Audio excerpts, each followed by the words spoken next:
All right. So, last we left off, you guys were in the city of Opius. You had gone to Farhasa's archive to sort of figure out what you could figure out about the mysterious list of ingredients that the hags sent you on your merry way with. Learning that apparently a long time ago there was allegedly a white dragon that could breathe fire on the continent of Alperin. It was also here that you guys met Septimus, who is an Eladrin of the Summer Court from the Feywild. Septimus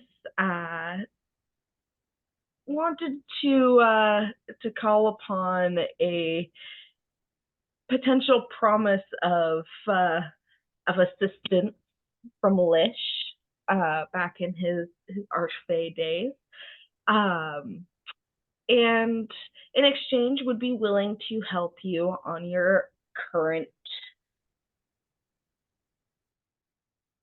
objectives, let's say.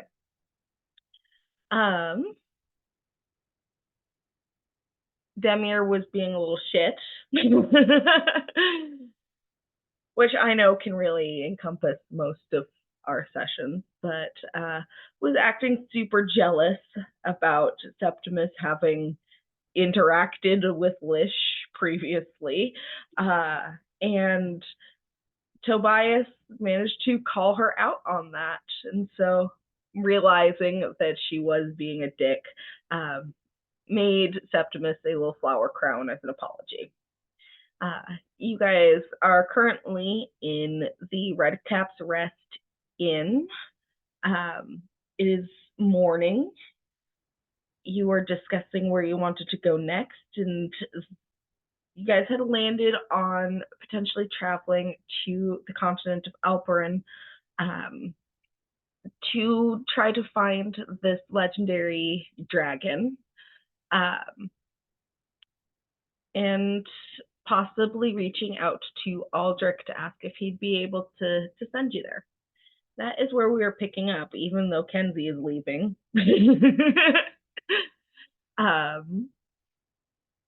What would you guys like to do?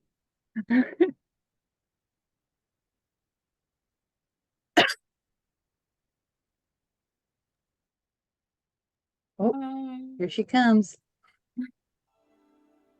Well, we decided on going to Alperin through Aldrich's teleportation circle, right? Not necessarily to Alperin itself, but it would be putting us on one of the islands closer to it. Yeah. And then from there we take a boat to Alperin itself. Mm-hmm. I think we should teleport to Royas and save Licious tree walking for when we're closer. Yeah.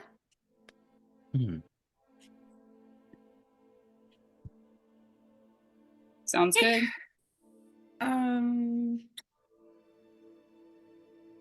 I guess we should find a place for me to draw a teleportation circle.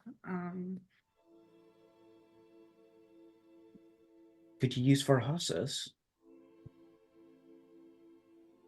Might be a good idea. If you only have to draw the circle out to use the spell, perhaps you could use the spell inside one that's already established. I think that would work. I don't imagine why not.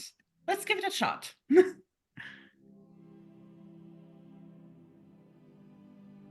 Okay. So, there's nothing else anyone wants to do in Opius before you depart? Well, I guess we make sure, are we bringing Levy with us? Or are we gonna send her off now. Levy is going to stay in Royas once you get back there. Great. Which one's so pious? It's the one in It's the one south of Avatix. No, I'm more thinking what's there. Varhas's tower. There's Varhas's archive. There's the drug den. The There's two most important things right out of the there's the some gate. fishing. Then there's Midge's marvelous mixtures. There's a fawn with a magic shop of trinket.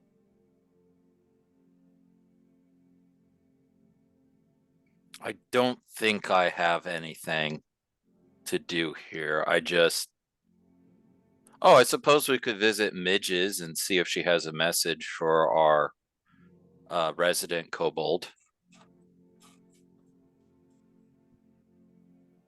Any love notes to pass on? Yeah, I'll be nice and see if Midge has anything that she wants to send to her boyfriend.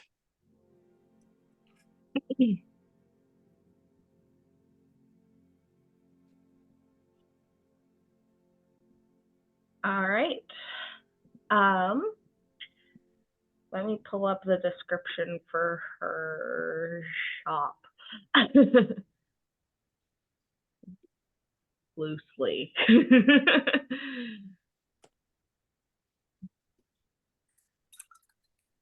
Okay. Midge's mysterious mixtures. So since it's been a while, I will read the description again. Among the large area full of different stalls, one tent stands out in particular. Instead of a cabana or stall, there appears to be an old red and white striped circus tent. It is much larger than the sticks that are holding it up, with the edges kind of pooling on the ground around it. And a sign, Midge's Mysterious Mixtures, in very crude handwriting, hangs above the tent flap.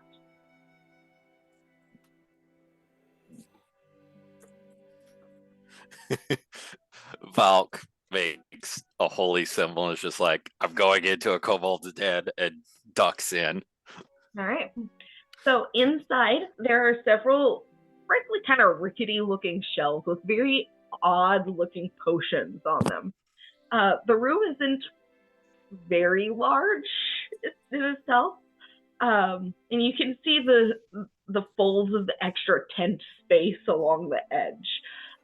There is a reddish kobold in a curly orange wig, wearing clothing that looks like it was made for a halfling, kind of just stacking more potions on the shelves, but she looks up as you guys enter.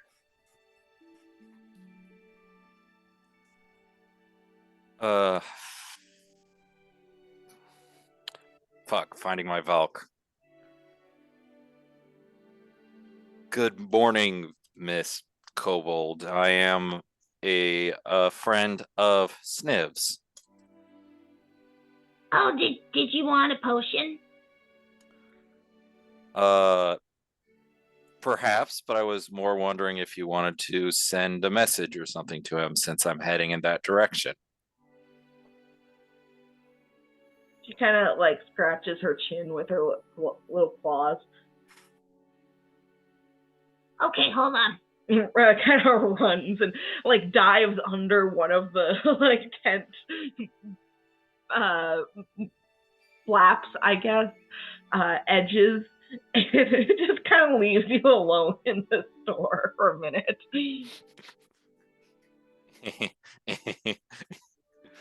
Just standing awkwardly. Are any of the potions labeled, or is it literally just full chaos? It's full chaos. A lot of the potions look weird. Like there's one potion in in a vial that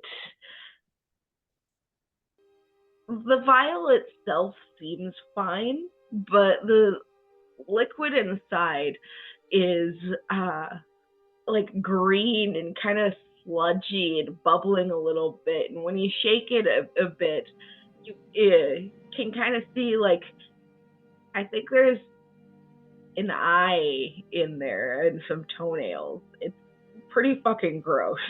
Well, if it's Yeah. oversized toenail, that would be giant strength, but eyeball? And then another one, looks like the potion is about the size of a fish bowl, with little kind of scales floating in the kind of bluish green liquid.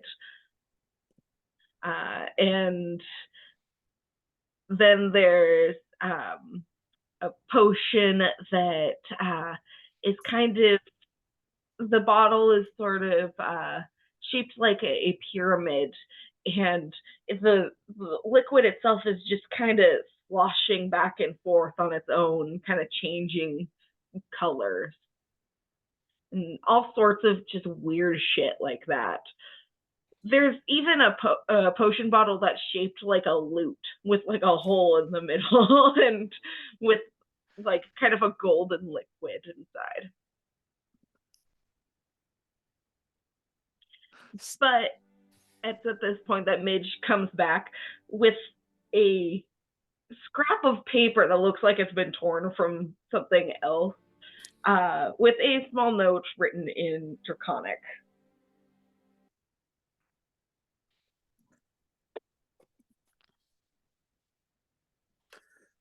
I'm gonna, or go ahead. I assume that's the message for Sniv. Mm-hmm. She hands it to you. I grab it, tuck it into my belt, and do a little bow. But yeah, since we haven't met, I am Valkyria Grace, member of the Wild Roses, and Sniv has been operating as support for us and has been enormously helpful.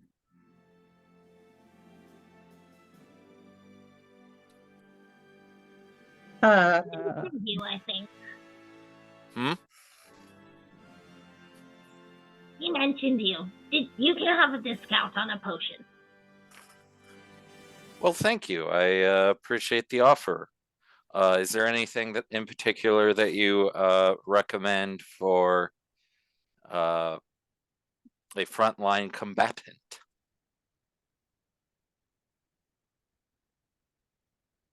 She considers for a moment and then grabs 2 bottles off of the shelf.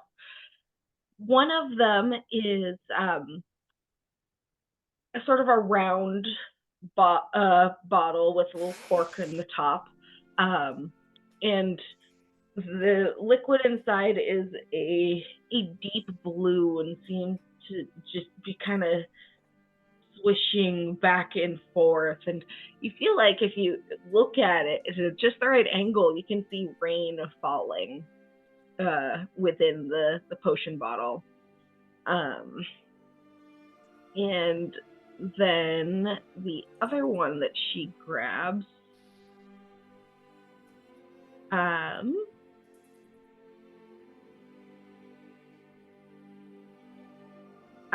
is a it's shaped more like a shield, but the liquid inside is golden and seems to sparkle a little. Might I ask their effects? This one is Hope and this one is Storm.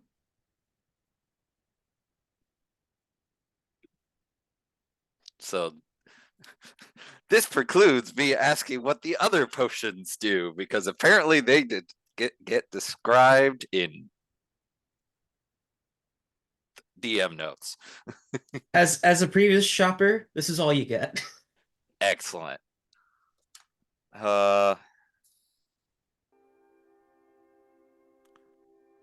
potion of storm. How much would I owe you?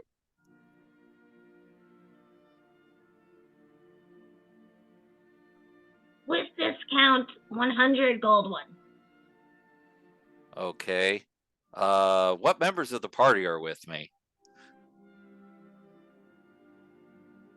You break it on the ground. I'm with you. I have questions. Okay. I'm more asking if someone who has access to party funds because I don't have Oh. that much gold on me. I don't know. Is Demir with you? I don't know. Is Demir with me? I think Demir probably went to go set up this teleportation circle, so no. Question, actually. Did Volk say where she was going and why? Yes. I think Hawk would be with you after he goes, Sniff has a girlfriend? Sniv has a girlfriend. At Yeah. which point, when she mentions the price, I like lean over to Hawk and like, can you forward me the gold? He grabs a fistful of gold pieces from a pouch and hands it over to you. And then grabs another fistful because that's only about 50. Thank you. I'll see if I can't get it covered by the party expenses, or if not, I owe you. Fair enough. At which point I hand the gold over to Midge. Thank you, Madam Midge. This will be very helpful. And I will get your message to Sniv with most haste, post haste. What's the line? With haste, probably. Okay.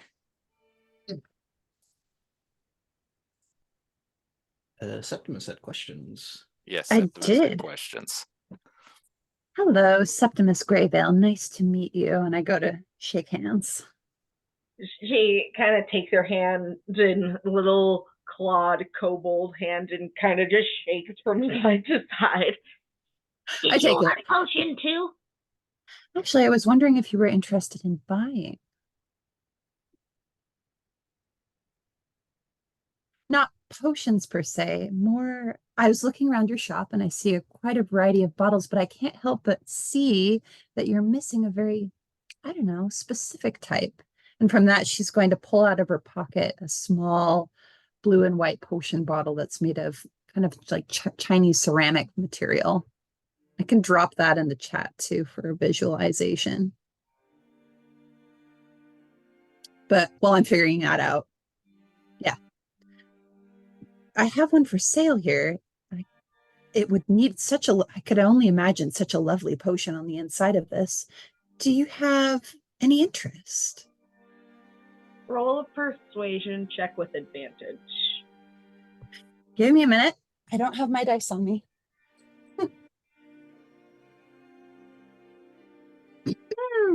Where's the dice roller? I can't get it. One sec. Dice roller.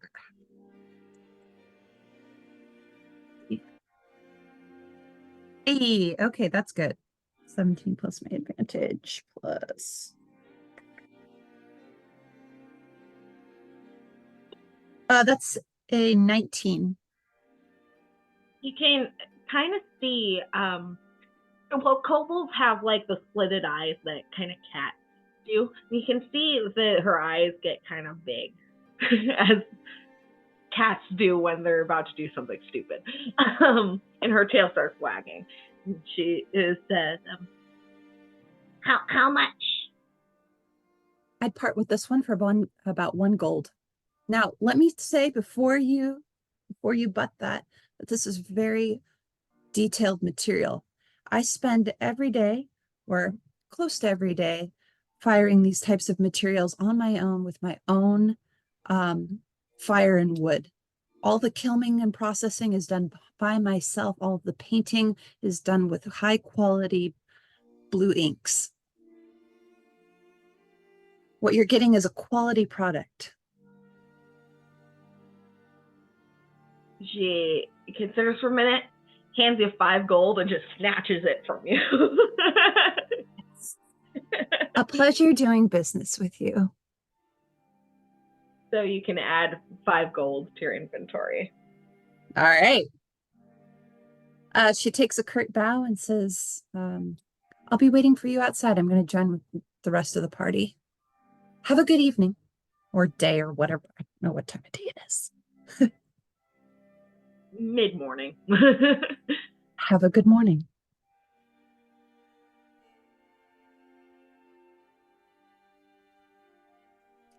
I'm finished with my business here. Are you in need of anything, Hawk? No, I don't think I am. I'm Well, not then. necessarily in the market for potions right now. Oh yeah, no mouth. Well, no, she does sell throwables, but I don't need those either. Anyway, let's rejoin the rest of the roses then. Mm-hmm. All right, Demia, you were getting set up with the teleportation circle. Yeah.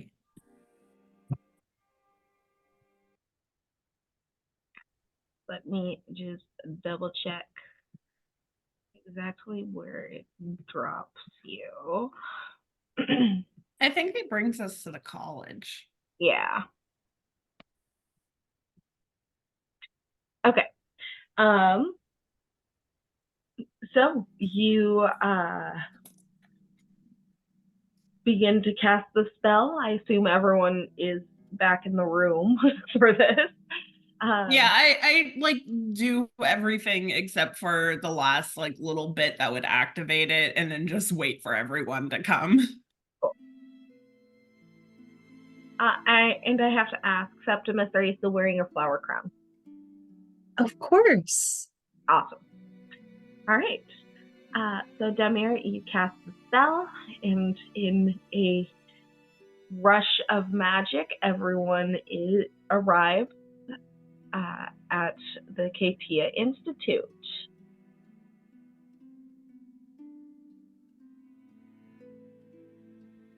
Do we have any visuals of what it looks like?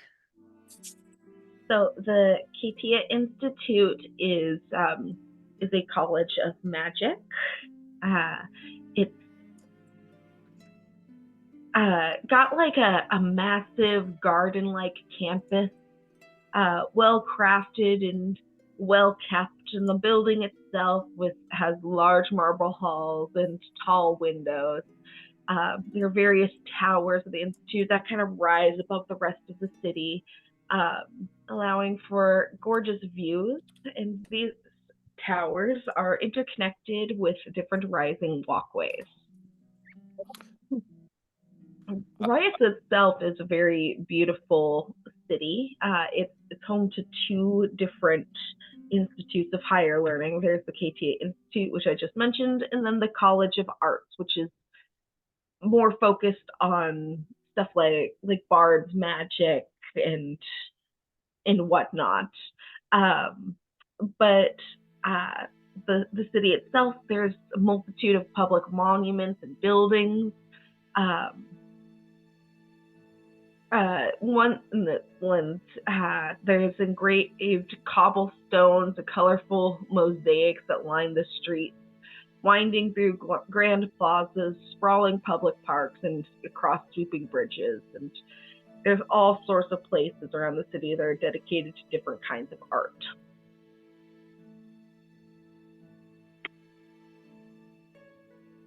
Ooh. I like this place. I think Septimus's jaw is just on the ground looking at everything visually, artistically. I also linked the Pinterest board that our DM has put together in the chat for you. Oh, thanks.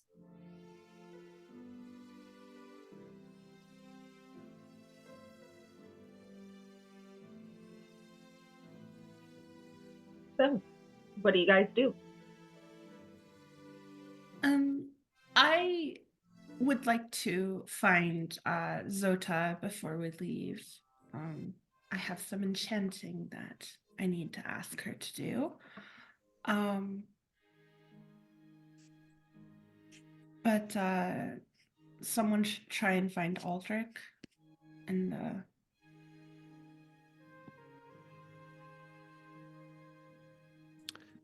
I too have business at the house, and Vault pats her belt where she tucked the letter. And it's at this point that Levy speaks up to say, actually, you guys, I think I'm gonna stay behind this time around. I love you all very dearly. Now all you gotta do if you need me is scry a message or whatever, and I'll do my best to answer. But I think I'm gonna stay behind, do what research I can, maybe try to gather more resources, and I really got to take care of those kiddos. I don't feel good about leaving them home all the time by themselves. They're still pretty young.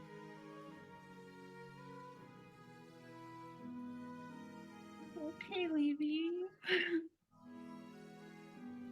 Can we ask her to contact Aldrich? Maybe have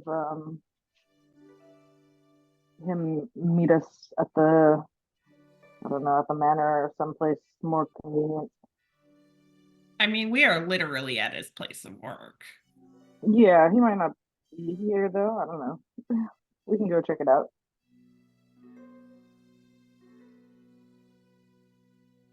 I mean, I can. Odds are he's probably in his office. That's usually what he does if he's not teaching during the day. Okay then. We'll try here first. And Levy gives. I mean, if we want to save ourselves a trip to the house, Valkyria, I guess you could give the message to Levy to deliver. There's no need to go all the way out to the manor.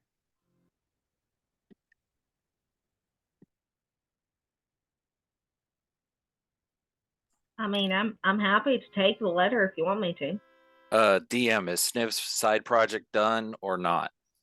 No, you've only been gone for like 2 days.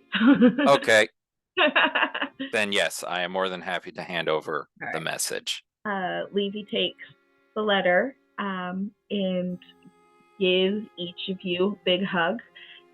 And she stands on her tippy toes to kiss Tobias's jawline, and says, I'm also going to see if I can do some wedding planning while I'm away too. Figure out something special for us.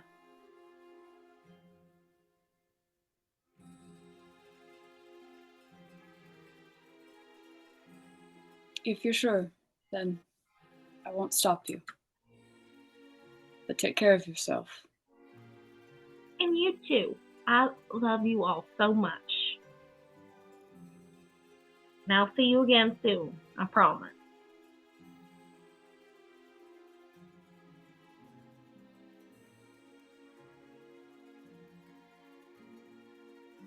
And she gives Tobias another kiss, and gives a quick kiss to Demir and Lish as well, and starts to head back in the direction of the Wild Rose Manor.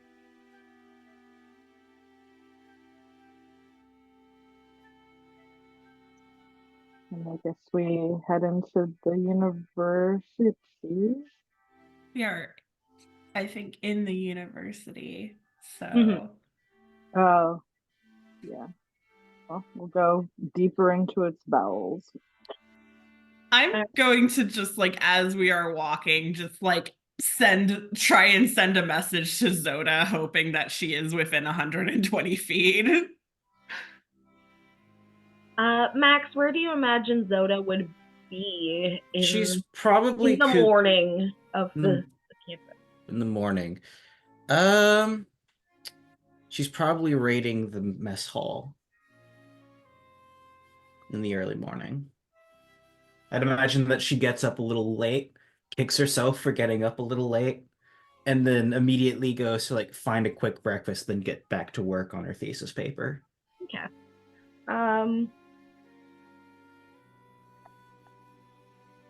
I will say that you're pretty close to the mess hall. Demir, what do you say in your message? Just sending a message like, hey Zoda, we're at the university real quick, and remember that favor that I asked of you to enchant some things? I need to call upon that favor. It takes a message is something you could respond to, right? You can respond to this message, yes. Okay, yeah. I can't remember because like messages like it's like diet sending in a sense. Mm-hmm. Right. It takes a second, but you get back to her and she's like, yeah, right. I'll get on that. Where are you guys? We are headed to Professor Idis's office. We will be departing very shortly, so I don't know if we'll be able to chat much, but I just wanted to deliver the item to you. I'll meet you guys there. I'm just grabbing a pastry. Awesome. Thank you. All right. Let me pull up Aldrich's description for the sake of Septimus. So you guys head over to Aldrich's office. Knock on the door. He is luckily inside, as Levy said he probably would be. And again, for the sake of Septimus, he's a human man in his mid-50s with long, dark brown hair that's kind of starting to go gray around his ears, which he has pulled into a ponytail. He has kind of intelligent blue eyes, and he has a trusted familiar named Blue. What familiar? A trusted familiar, so a cat with wings. Oh, how cute. Who happens to be on one of the top shelves of his office at the moment. He's trying to tell her not to knock some of his shit over, because a cat with wings is still a cat. I guess she'll bow curtly and say, Septimus, nice to meet you. She'll look a little confused though, because she doesn't quite know why we're here.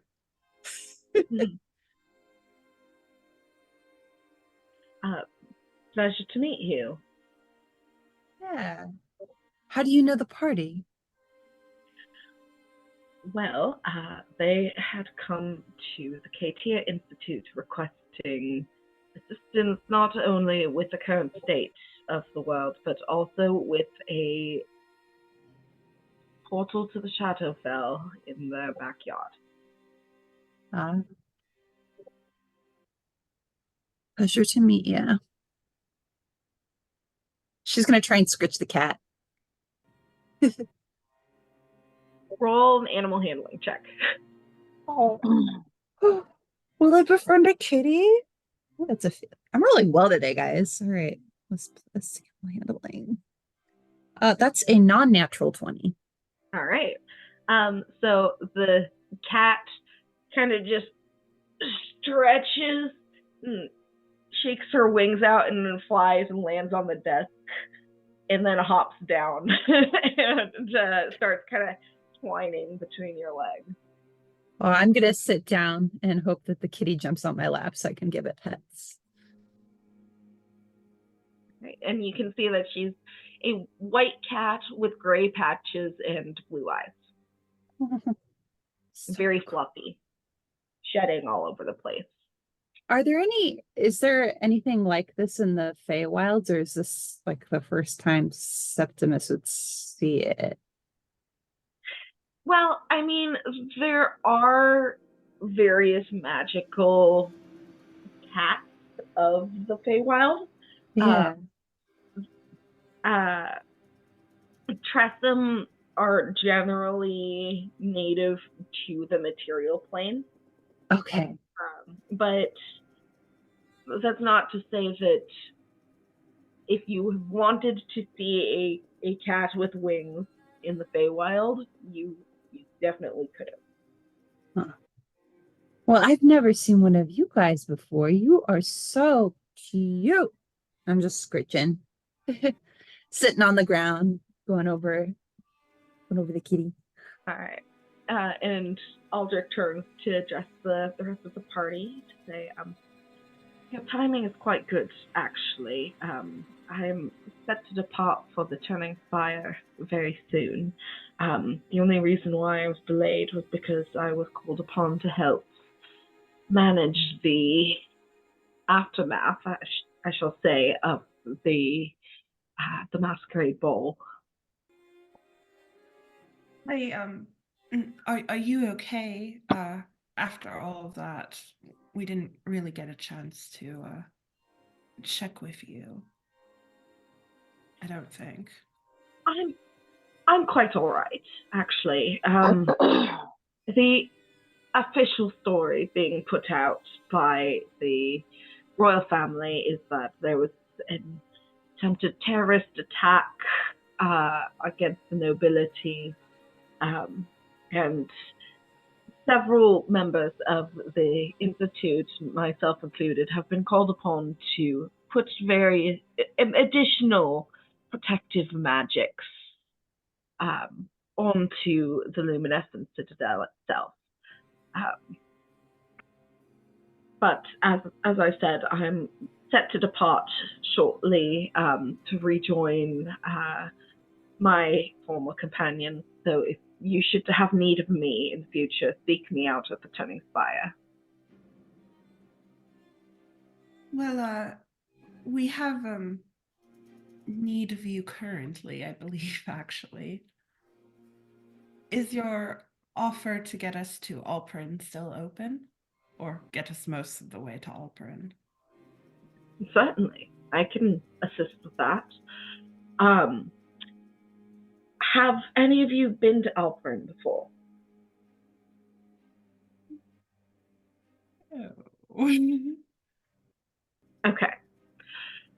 So I must inform you that given the focus on holy or religious magic within the city, arcane magic is generally frowned upon. I don't imagine that would be a problem for most of you, other than Miss Levy. Is she joining you? No, she elected to stay back. So she'll be at the house should anything be needed. Very well. He kind of pauses and says, actually, speaking of your house, your brother has reached out to me. He did express an interest in traveling with you, but I don't know how pressing your departure is. Quite pressing. Very well. So, the reason why I can't take you directly to the city of Alperin is due to the fact that arcane magic is more or less outlawed there. So I can take you to the island of Ujarak, technically part of Hawaii, but not associated with any of the 9 kingdoms. It's also rather seedy place, so I would keep an eye on your coin purses there. But you should have no problem hiring a ship to take you to Alperin itself. That will be very appreciated. As much aid as we can get is always helpful. All right. If your departure is that pressing, I can take you now, if you so choose. I have a quick. I just need to drop something off with Zota real fast. She said she was on her way. All right. Demir is going to look towards the door and see if she sees Zota en route, but I think Max is out to breakfast, so Mhm.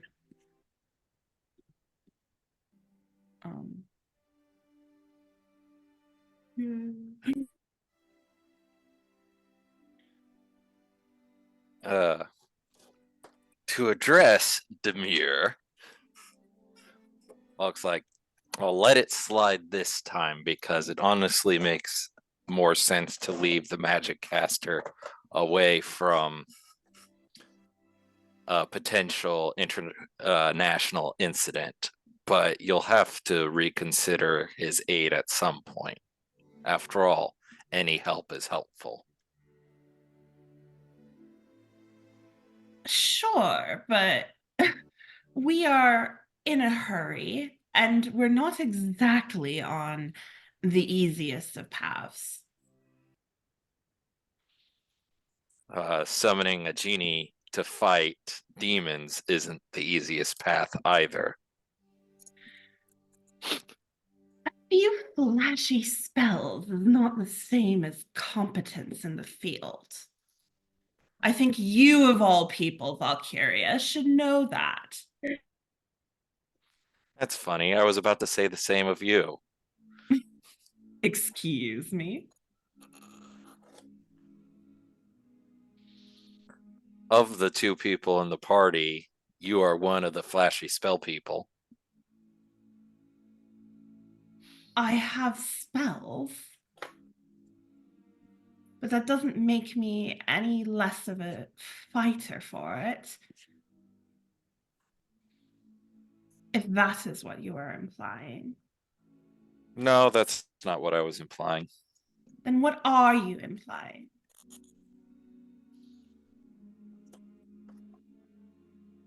Can the two of you just be playing with one another? It's getting That is old what watching I'm you go in asking. circles. That's what I'm asking. What do you want, Valkyria?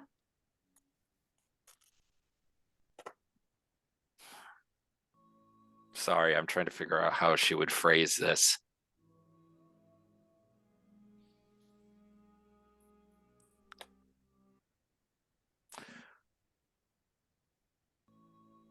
I'm merely suggesting you have a tendency to run away from conflicts that involve your past to the point of detriment to yourself and others. Do you see me running anywhere, Valk? At the moment, no. So what does that have to do with anything? We are on a mission right now to deal with messes from my past.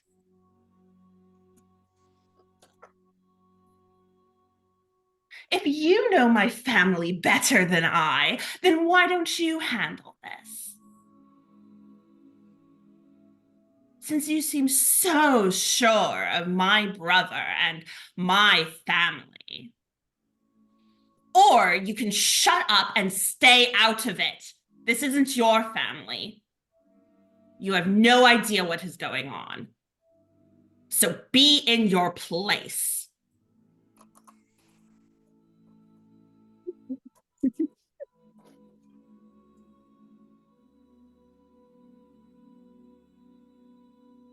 Ujarak is kind of like looking at this exchange going like, should I go?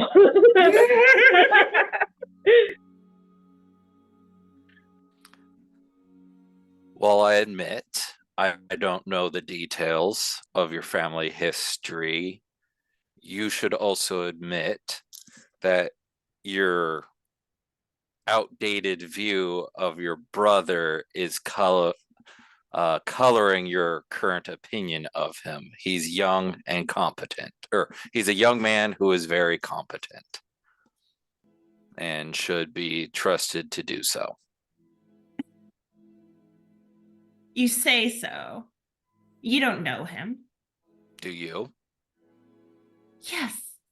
I've known him since he was a child, an infant. A lot can change over the years. And you've known him for how long? What do your 4 days or 3 days, not even a full day, mean to, my 11 or so years, 12 years?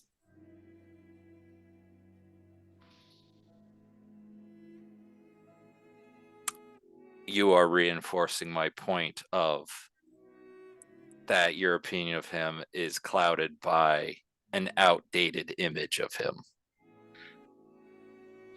I am looking out for my little brother. And that I can And applaud. my family. So stay out of it. And keep your opinion to yourself. This point that there's a knock on the door. Max, would you mind rolling a perception check using Zoda's stats? Sure. Sorry. I get it for one breakfast. Well, that's what happens when you Yeah, I know. people have She to got stall. she got a 21, by the way. Okay, cool. You can hear Balk and Demir having an argument within your professor's office. I didn't level her up, unfortunately, so I don't fine. have any funny new spells to use with her. I do have one or two things I could probably do though.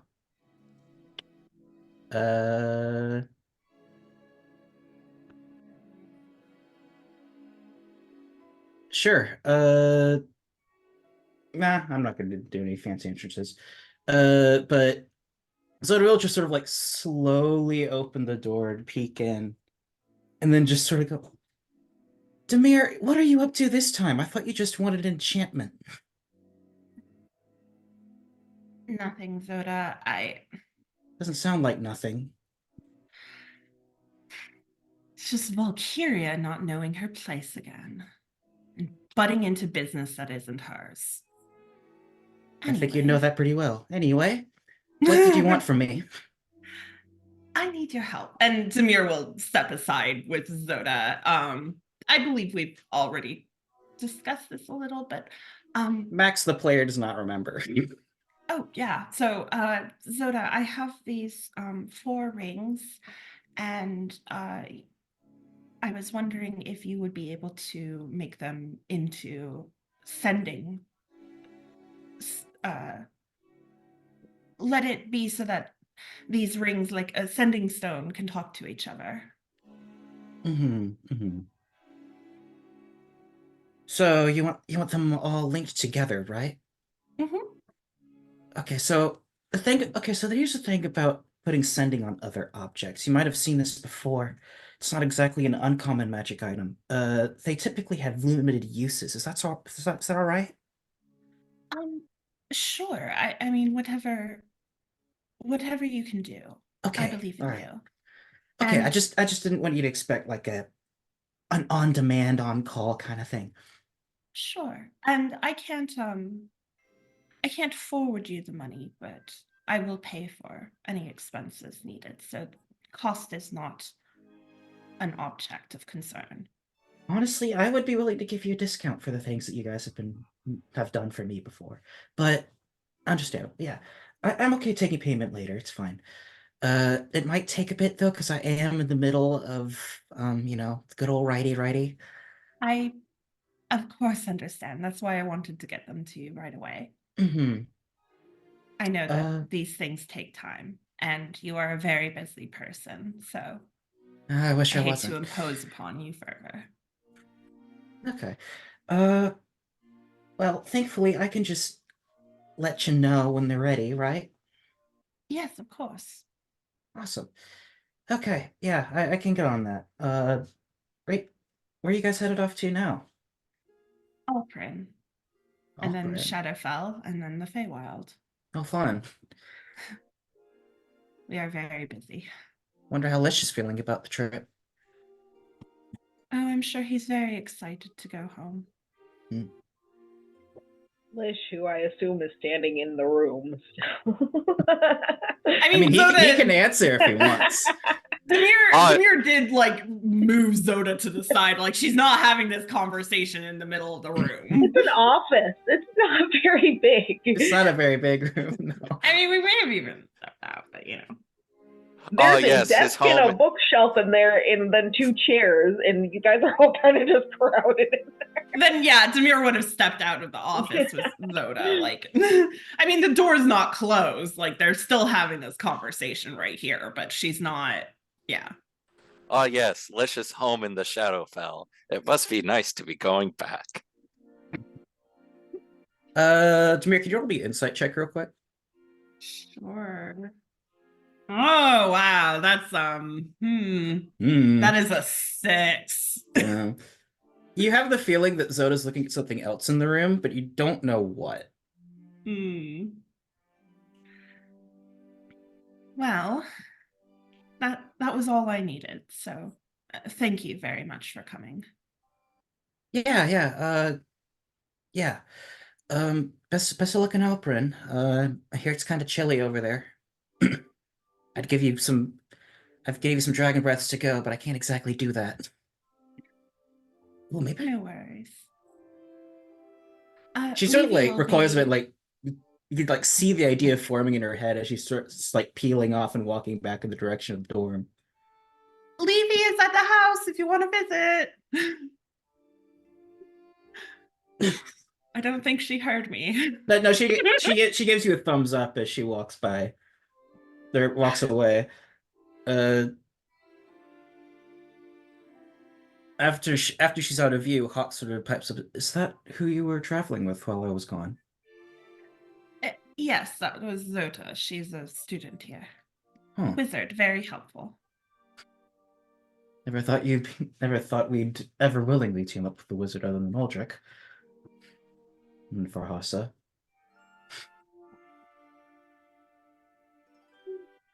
Surprises abound. and Ichi. Fate sure does love throwing a lot of wizards our way, despite some of our gripes about them, huh? Who's griping? Mm-hmm. Just sort of the... Never mind. Maybe I'm picking something up where there isn't actually anything to be picked up.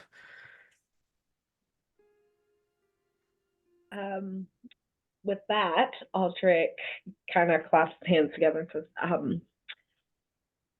well, are you all ready to depart then? Yes. I am, at least. Don't need anything more. The only thing I'm really keeping an eye out can be found probably anywhere, so I'm good. All right. No teleportation mishap. So gotta check. But Aldrich begins to cast the spell.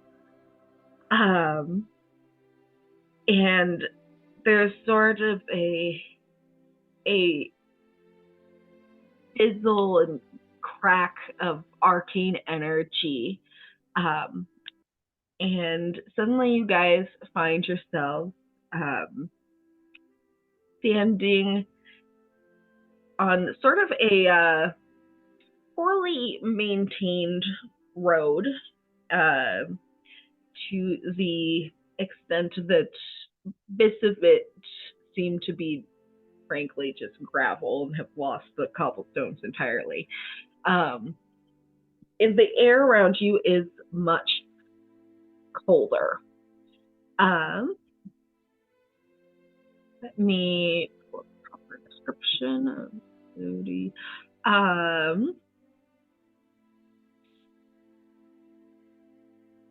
So the building that you are in front of is scrolling forever.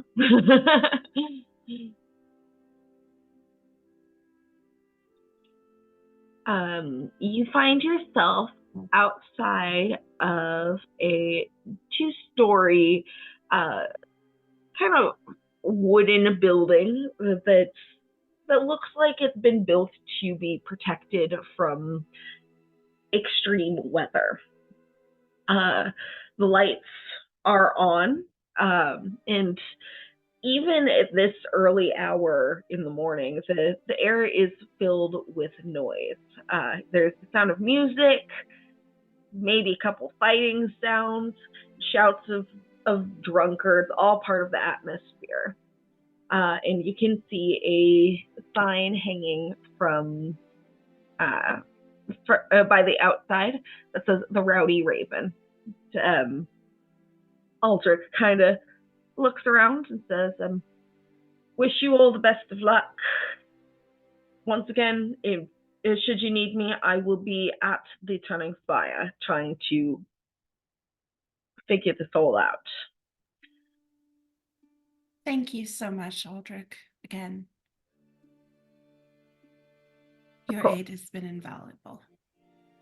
I am glad to help. Keep us updated if you can. I will certainly do my best. And do be careful. That place is, well, Absolutely. It's designed to catch mages too, so Do you want? Are you able to? Anybody in your party? Are they able to speak with the dead? Oh yeah. We have a very talented cleric among our number. Would you perhaps want one of the heads that we collected from the sages that we found there to answer any questions you might have? Perhaps. They're not the most helpful. You take one of the heads. In case we needed to interrogate it for later. We didn't want to just leave them there for anybody to come around asking questions. Hawk, if he had a face, would probably be sharing an expression with Aldrich right now. I'm terrified. Okay. Sure, I suppose. They are skulls and not I mean- still fleshy, right? I can certainly ask Orinda if she wants to. He's just like, Well, yeah, what you the go ahead. fuck? You go ahead and ask. And yes, you can take one of them back if you'd like. Or both. Honestly, both is probably You the have better two. idea. Okay. I guess I shouldn't be surprised. So there were 3 archmages after all. we Why had not? to fight some of them. They had been turned into out of character. They were turned into liches, correct? Or no? Demi-liches. Skeletons infected with the Demi-liches. parasite, basically. Yeah. Okay. So in character, say they had been turned into something that was undead in a way. All right. Well, sure, I'll take them with me. Well, we couldn't just leave them there, could we? It definitely was a smart answer. Anyways, Aldrich, do you have like a cloak or something? Kind of.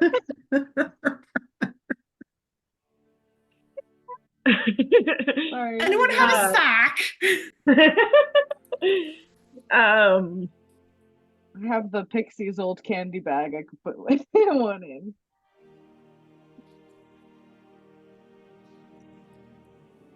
he kind of shrugs off his coat and kind of holds it open. Okay, we'll like go off to the side so nobody can see this illicit transaction, and I will give Uldric both of the skeleton heads. All right. I wish he mumbles to Oddly himself. enough. I wish that I had remembered to do this before we traveled this far, but oh, alas. Oddly enough, not the only illicit interaction you see going on the road at this early hour of the morning. But he takes the heads, kind of like bunches up his coat so that he doesn't have to bids you all good luck again and casts teleport to disappear. Lish kind of sigh. He heaves a sigh and he like puts his hands on his hips and he's just like, well, that is a great relief to have out of my bag. Perhaps we'll find some more interesting heads on this continent. Septimus looks to Demir. Hey, Demir. Why don't skeletons fight each other? Why not? They don't have the guts, just the heads. Do I take damage from that? I feel like I should take damage from that. Septimus, you have access to the spell Tasha's Hideous Laughter. Yeah, I could cast that. All right. I'm not gonna do- Avery asked if she could take damage. Can I take healing from that?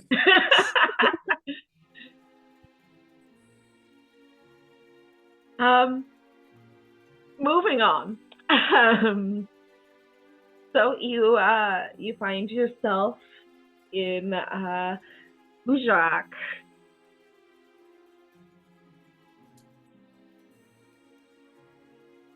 What does it look like around? I mean, we got some illicit activities going on. This laughter, crow. Yes. Well, you were Tavern. outside of the inn right now.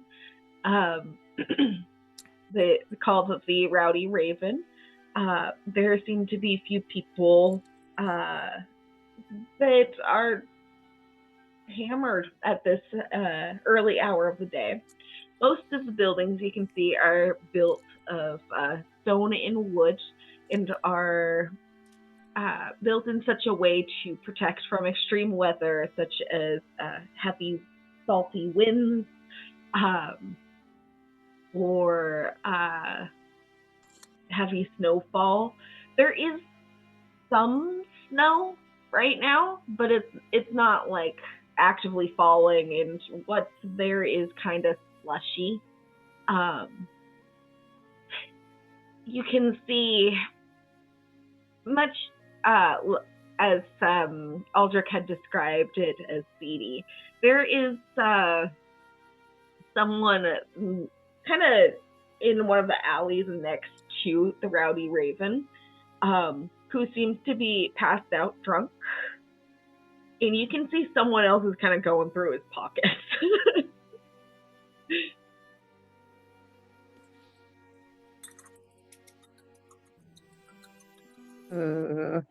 Do we want to do something about that?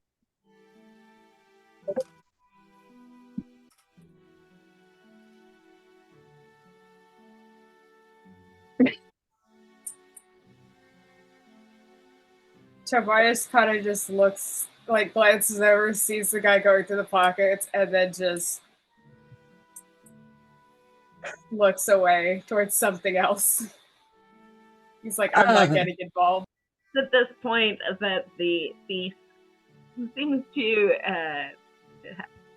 have taken whatever money he could find and just fucking leaves. Oh man, I was gonna cast Fairy Fire on him.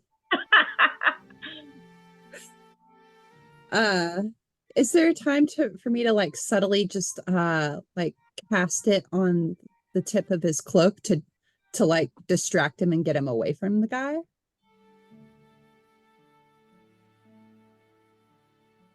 fairy fire is its main utility is allowing you to track people, and particularly if they've turned invisible. Are you hoping to follow this guy? No, never mind. I should say that's unfortunately not actual fire. Yeah. Kind of Yeah. turns them into like a glow stick, huh? Pretty Yeah. much. Like it's literally like the glowing arrow from Minecraft or something. I'm trying to see if I have anything. Crack spine starts glowing. No, I don't. Are there any other buildings around? Shops? Yeah. I mean, there are quite a few things in the area. Are you guys taking the time to explore? Well, we certainly should get a little aware of our surroundings, I suppose. We also need to find where we would be chartering a boat, Mm. All right. particularly a boat where we are less likely to get robbed by the crew. Or by the owner of the boat. Precisely. While kind of walking around and exploring, you can see an old bathhouse with stone walls, called the North Pines Bathhouse. There's a fishmonger called the Frozen Sea Spot. There's a leather shop called Henrik's Leather Works. There's a sort of large, almost warehouse-like building called the Lotto Grotto.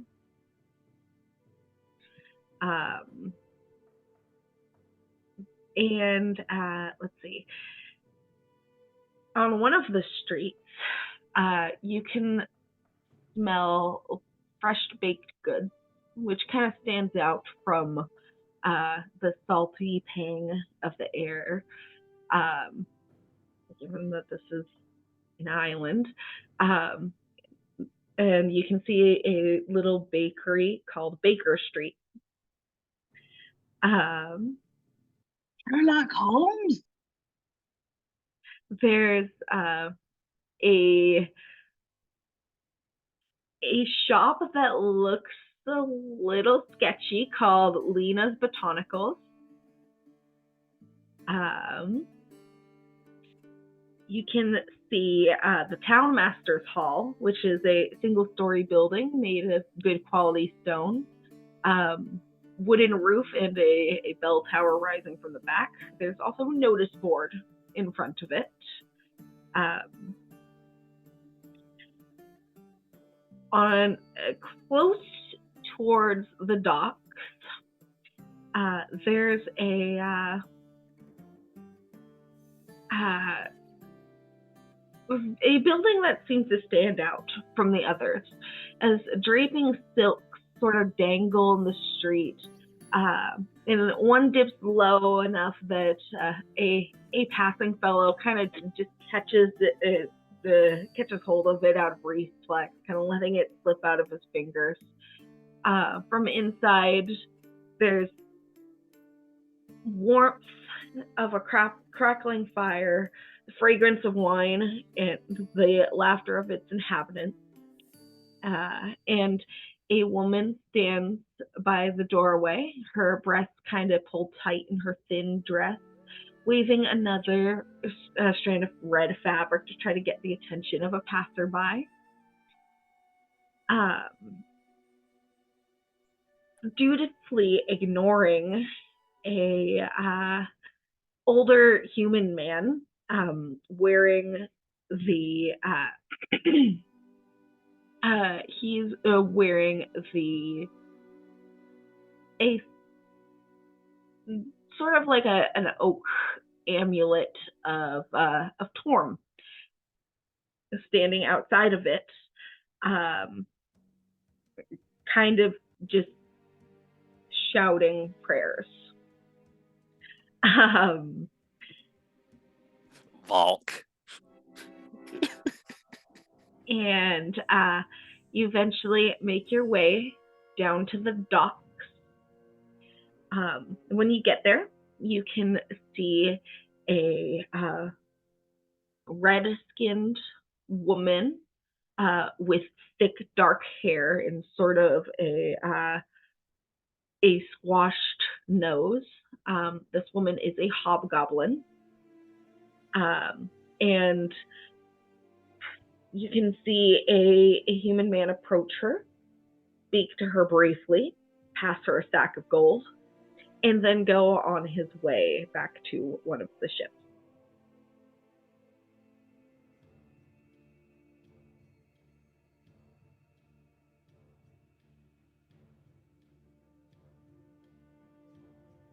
But we could always go to the brothel.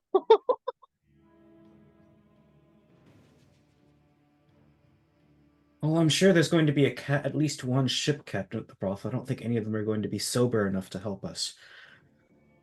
Expecting sobriety upon making the request is a little much. It's once you actually are on the ship and heading out that you want it. But bakeries. Bakeries. She's looking at Lish now. Bakery. Bakery. Oxford just Yeah. like tilts his head confusedly. Lish just kind of looks at Demir like, you want to go to the bakery? Wow, what a great idea. He doesn't Anybody look else? particularly like one way or the other about it. But no one else ate? Did everybody else eat? I'm hungry. I mean, I that's just think my we- idea. We can get breakfast. There we We go. can do more than one Demir has thing. been like, by the way, like when we passed the bakery, Demir followed it with her like eyes and body a little bit.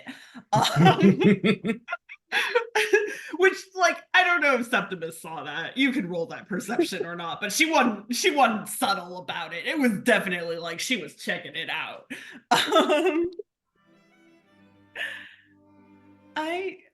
Yes, Septimus, do you want to go and get breakfast for the party with me? And I'm sure the rest of you can acquire a ship captain without spending all of our coffers. Are you planning on taking up the whole morning getting breakfast? I think we No. could join you. It's just a brief stop, Lish. Are you a pastry guy? Lish just kind of shrugs and says, most of the mortal pastries have been fine. I've never had one. That's why I'm curious. Well, don't.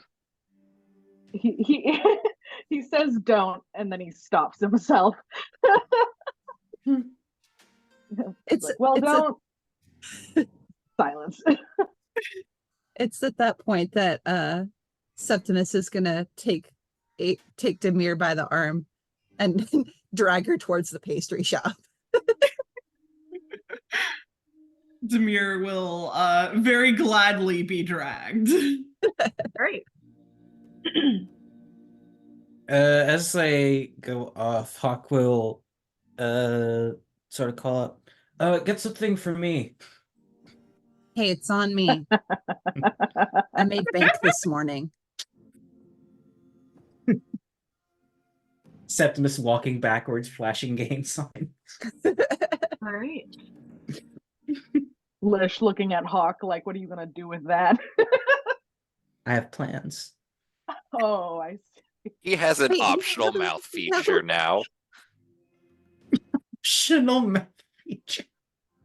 He leveled up and unlocked one mouth per day. Next level, I get 2 uses of eyeballs. It's great. Yeah, can I see that Hawk? Like, are you covered, Hawk? Or No, he's got like full on like featureless metal faceplate right now. okay, yeah, I do look quite confused, but yeah, I'm going with it. All All right. right. Falk just kind of reaches over and fist bumps Hawk. So you guys head over to Baker Street. Oh, Baker's great. Um, so as I said, the smell of the baked goods is just kind of wafting all over the place. And it smells wonderful. It smells warm and bready, and it just kind of makes your mouth water as you move over to it. And when you step in to the bakery itself,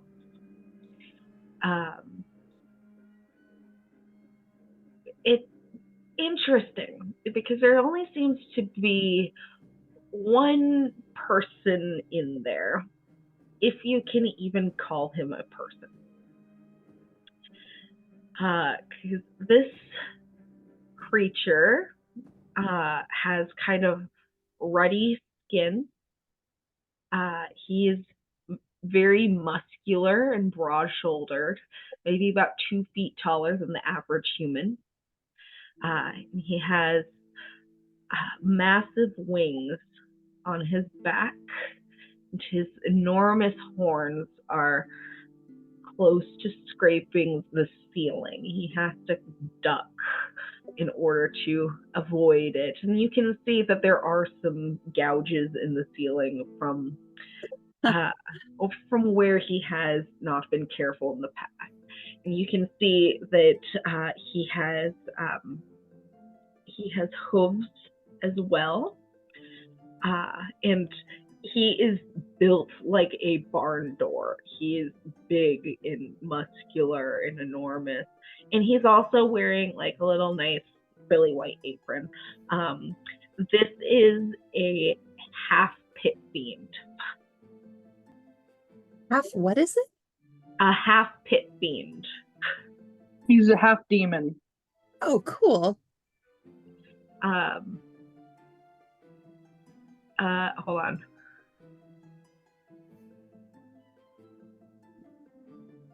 What kind of face did you say he had? Just like kind of a human face or more of an animalistic-y one? More of it's there are some humanoid features, but he also does look very demonic. Uh-huh.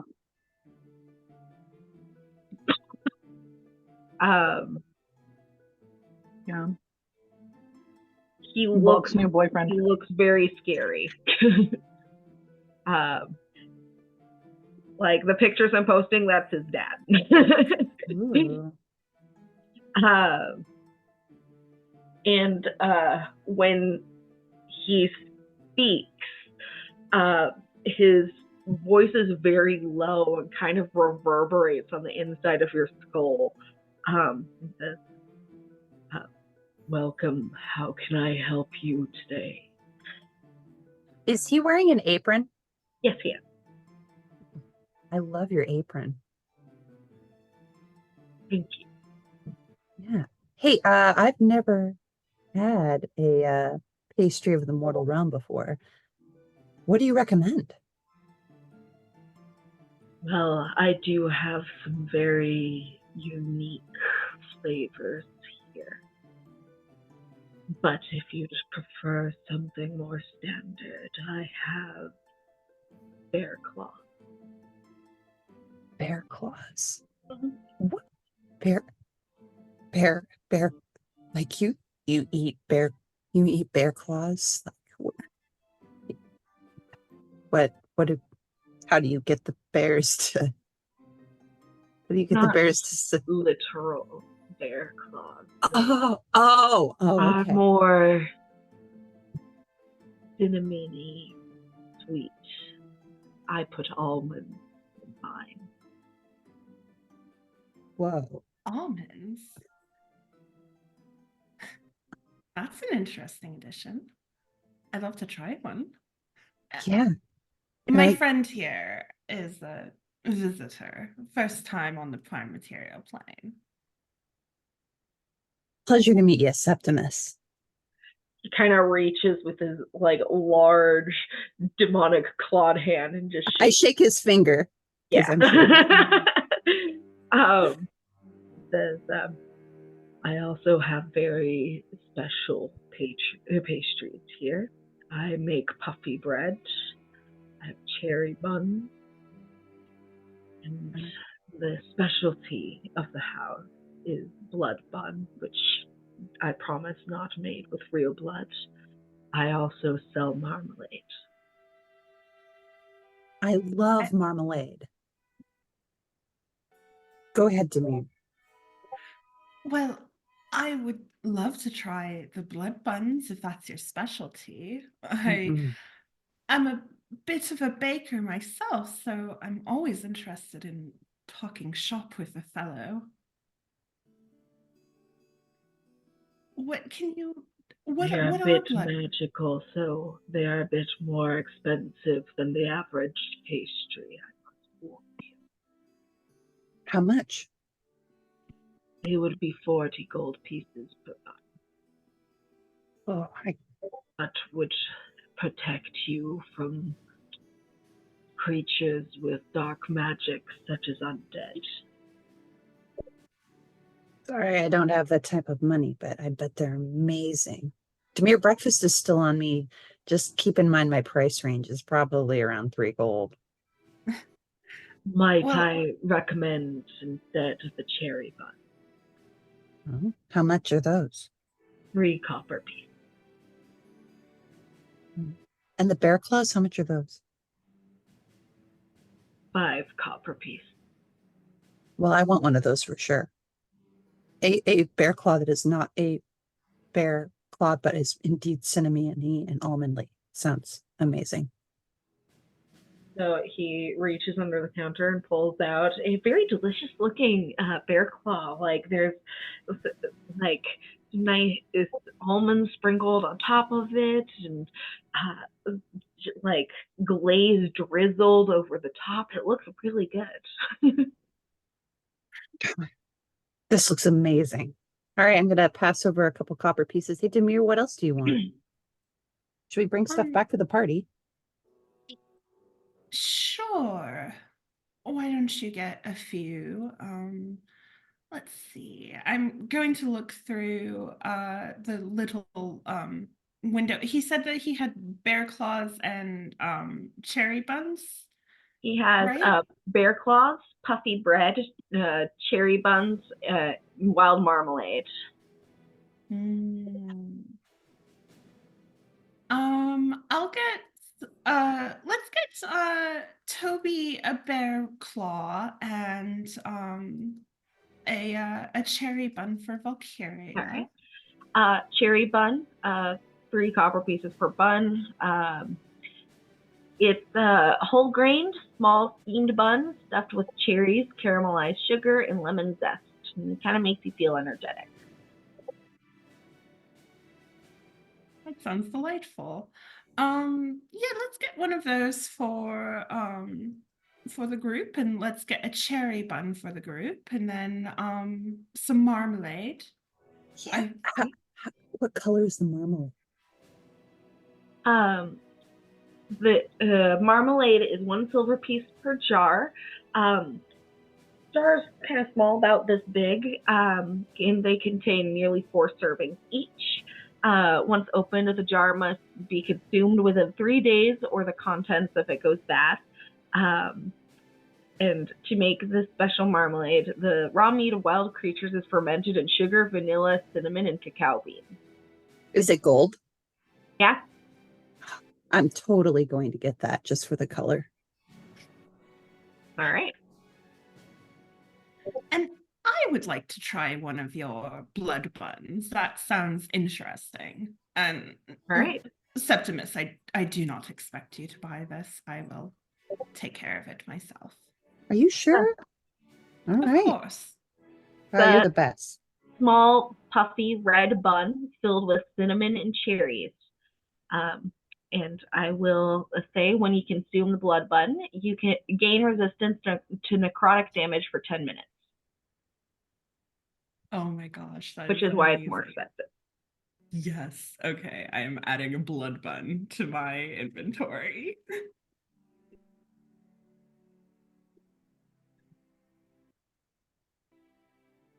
Well, thank you so much.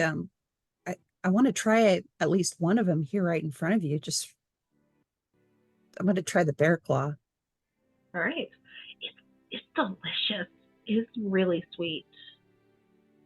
I start crying.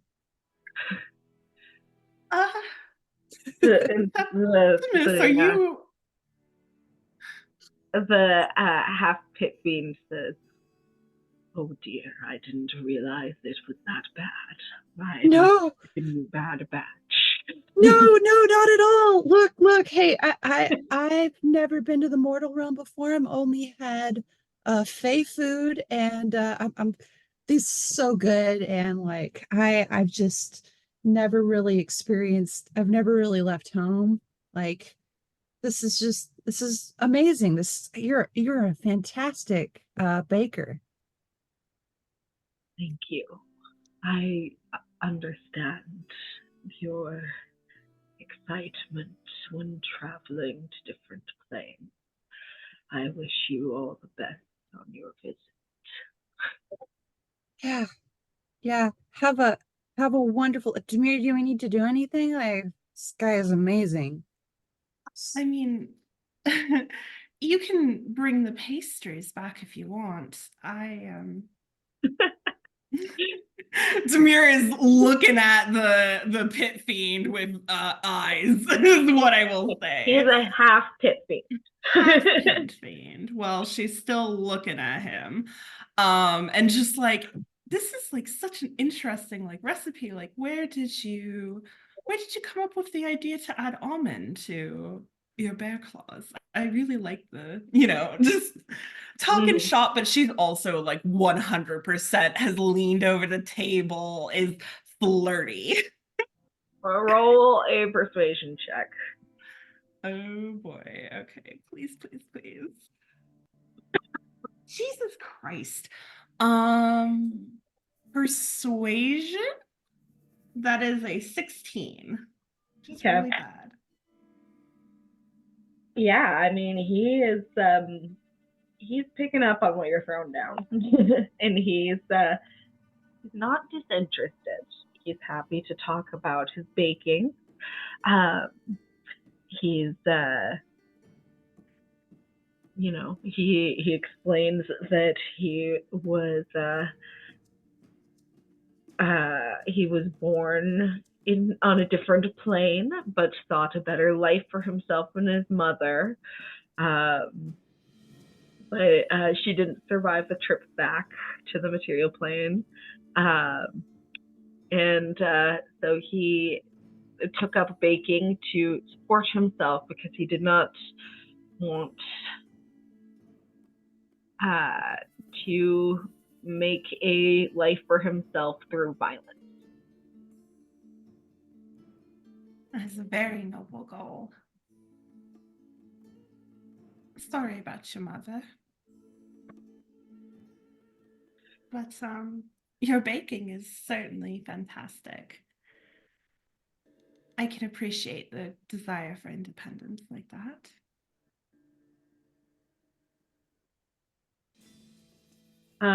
So I have to ask if he invites you to take a look at some of the back rooms where the magic happens. Do you take him up on that? Absolutely. Girl, we are on a timeline. I'm not there. I picked up what you were throwing down and went to join the party. Septimus off with the party. She's staying back to talk shop. All right. So he gives you a tour of the bakery, and afterwards, you guys have a lovely few hours together. I mean, she's not staying for a few hours. So Probably, I have a feeling probably what happens is she gets a tour of the bakery and the two of them start like flirting, and then Lish pops his head in like, Demir. I don't have time for this. But no being bent over the bags of flowers. Demir just, I'll be back. Bye. So she wouldn't have stayed the whole time. Sorry. Not a few hours, just like a bye. All right. Those of you that stayed at the docks, I mentioned the hobgoblin before. That seems to be the dock master. Do you Yes, approach her, or do you find someone else? Hawk's gonna approach her. I don't know about anyone else. So we take our pastries to the docks. Is that? Yeah, I think Avery's covering the time that you were at the bakery right now. Mm-hmm. Right. Yeah. So Hawk will start approaching the hobgoblin dock master. All right. So as you approach her, you can see that she's a sort of severe-looking woman, tough as nails, kind of butch. And Joke's on her, I'm made of nails. She looks up as you approach, and you can't tell if she's actually irritated by something or if that's just her face. We're looking for a ship onto the mainland. Do you have any idea if there's any captains for hire? Which mainland are you looking for? The one to the northwest. Alperin. Alprin. She kind of sighs and looks at her clipboard.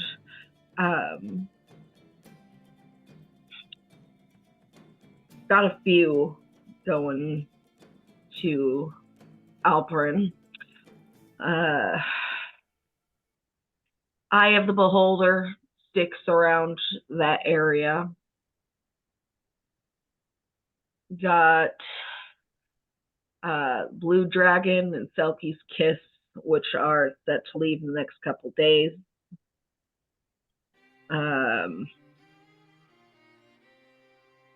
Sea Fury's Revenge also sticks around the northern area.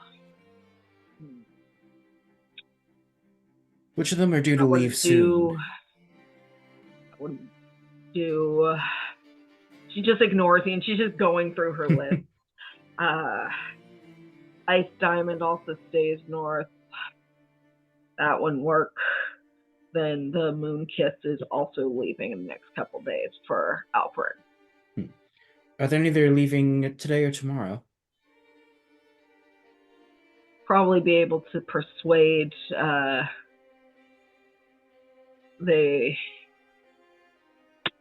you'd probably be able to persuade. Sorry, let me just check which one. The Eye of the Beholder to leave in the next couple days, but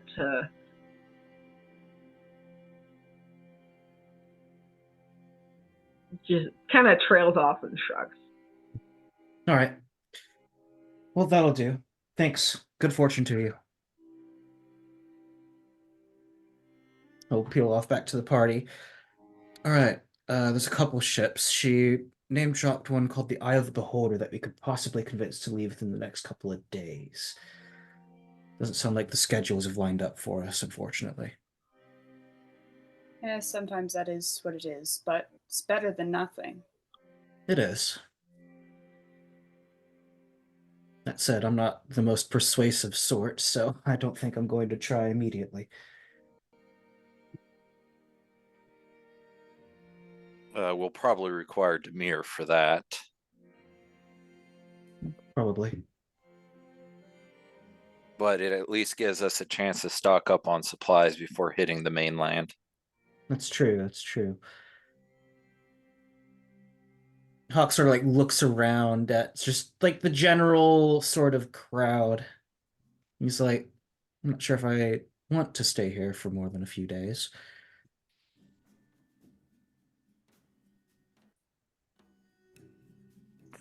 There's all sorts of excitement that you can find in a town like this. To say the least. I'm just hoping that none of that excitement finds me. Yeah, I wouldn't recommend staying out in the open for too long, or otherwise you'd be missing a few bolts. Mental image of Hawk just put up on cinder blocks, missing his legs or feet or whatever. It's the Hawk got his shoulders cut off bit from last week's jackboxing. Looking around at the ships available, you can actually see the ship called the Eye of the Beholder. It's a very large ship. It's a warship. And you can see on the front of it, there's a design of a beholder with its eye stalks kind of waving out behind it. Looks better than what's his butt that we killed. I mean, it's very well carved. That.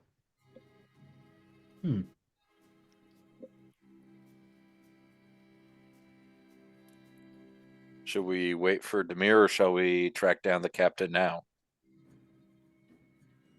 Well, we should probably stay around where she left us so that she doesn't come back and wonder where we went. I don't think that losing the other half of the group would be a good idea. Typically speaking, no. Though it might be a good idea to scout out the ship a little ahead of time. If you and Tobias want to have a closer look, I can stay behind Theron and flag them down and then move over. Volk just kind of gestures Tobias.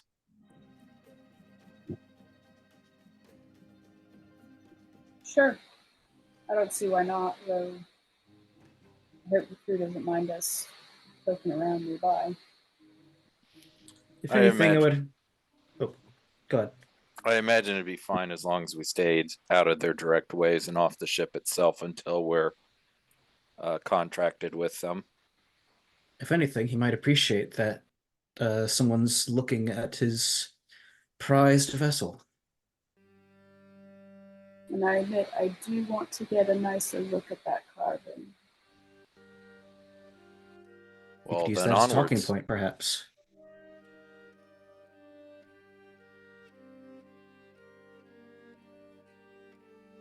All The right, Talls go on a solo mission. cool. Hawk will stay behind as a buddy system marker, basically. Guys go to get a closer look at the, I'll just call it the beholder. Well crafted. Like a perception check for both of you. Ugh.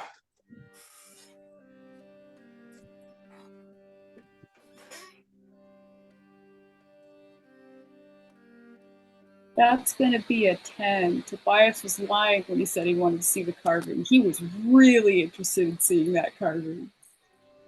All right. You look really close at the carving. You can see it looks like the beholder has like a dead sea hag in its mouth, with like chewing on it and tearing at it. It looks very fearsome. That's hardcore. Yeah, I got a 10. You're also looking at that. It looks fucking badass. Tobias walks up to the carving, sees the dead sea hag and like all the detail. He's like, holy shit. And then Val, who was like looking around, you know, Tobias immediately calls over like, Val, come look at this. And Valkyrie immediately walks up and like, holy shit. All right. It looks fucking badass. Volk leans forwards at her little bird wings go. All right.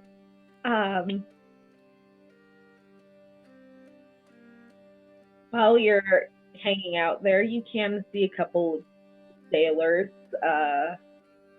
apparently doing repairs on something on the ship. But yeah.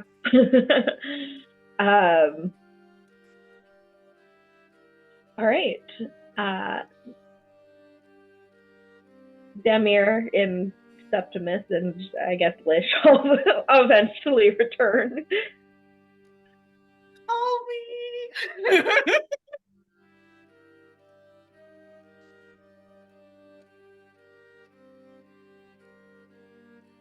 I'm leaning over to Lish. I'm like, you got to try this. It's marmalade, but it's like the proper color of marmalade. Like this is like a gold marmalade. I don't think I've ever seen a gold marmalade before. You go to the Feywilds, you get what? Like pink marmalade or like purple marmalade. It's wild. You got to try this. Lish will look very dubiously at it and kind of hold his hand out. I'm confused. Like I'm a little frazzled. I'm like, wait, and I just kind of glop a little bit of marmalade onto your palm. Yeah, he'll kind of like take a lick. Is it good for me? Yeah, very good. It's mostly sugar, so that doesn't hurt. But he kind of like holds his hand up to like towards his forehead, and the pixie just like swarm his hand and like take the rest of it.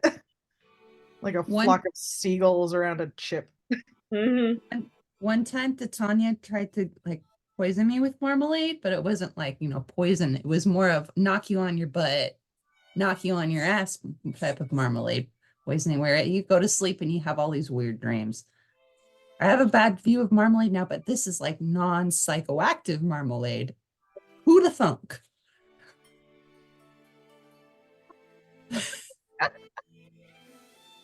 Alicia's just like nodding, like, sure, hun. Sure. Maybe she pushed Psychoactive dream fluid marmalade? into the jam. Yeah, psychoactive marmalade. What, Titania never pulled any tricks on you? She's like, that's the Fae. Given that I never met her, it would be hard for her to trick me. Lish?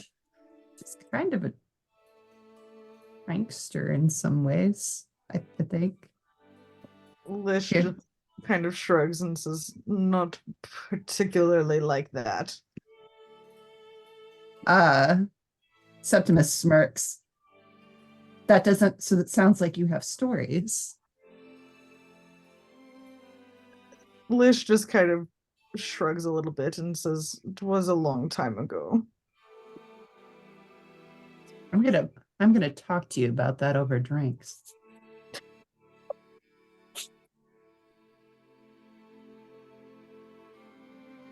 As we get closer to the boats and we see Toby and the gang, though, Lish is gonna Hawk's gonna approach you guys first and sort of explain the situation where most ships seem to be leaving in a couple of days, but we might be able to convince the Eye of the Beholder to leave a little sooner. Lish just is like, the Eye of the Beholder. Yes, the Eye of the Beholder. He gestures towards the ship. He kind of cringes a little.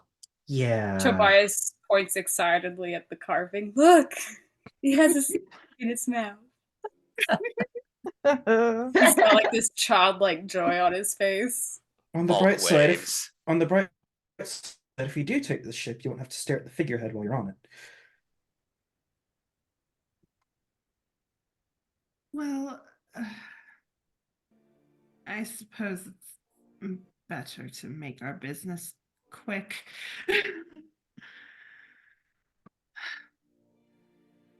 Well, I guess we can see if they can be persuaded, maybe, to leave earlier, unless Not sure if we Yeah. have any better options. Perhaps with the 2,000 gold bribe, we can make our way. I don't think we need to pay that much. That's how much we paid for Vogue's parents' boat. We're not buying this boat. We're The- just doing passage. She The also standard is overpaid. high.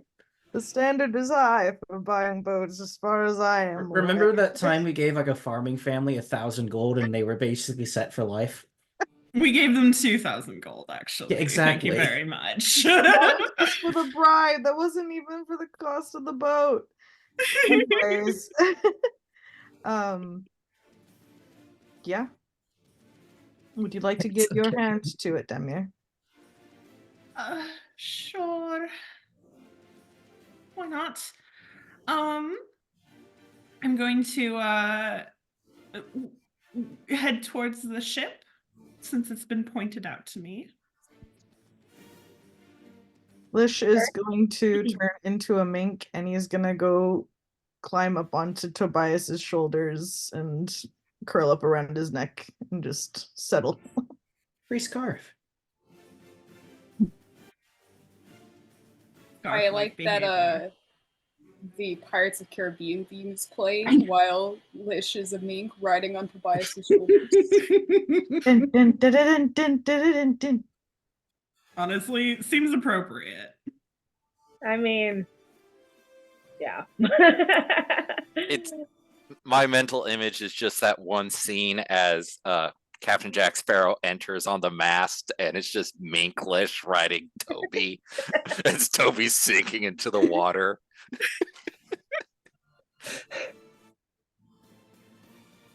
All right. So you approach the Eye of the Beholder. Let's see.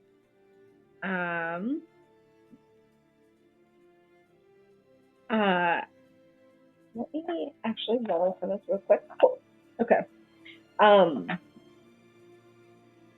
Some of the sailors that you saw on the deck before kind of shout to each other as you guys approach. You can see that they're getting into an argument of some sort. But as you approach, you can see someone else on the docks nearby. This is a human woman with dark brown skin. She's wearing an orange bandana kind of around her forehead, and her hair is long, dark brown and frankly kind of glossy. She's got a scar kind of running across her nose and cheek, and she is wearing leather pants, a white shirt, and a brown corset. Are you the captain of this fine vessel? That's right. I was hoping to speak to you. The harbor master said that your ship would be departing for Alprin soon. Well, we go to Alprin, we come here, we go to the different islands around. Would you What be business willing is to it take of some? Would you be willing to take some passengers that way?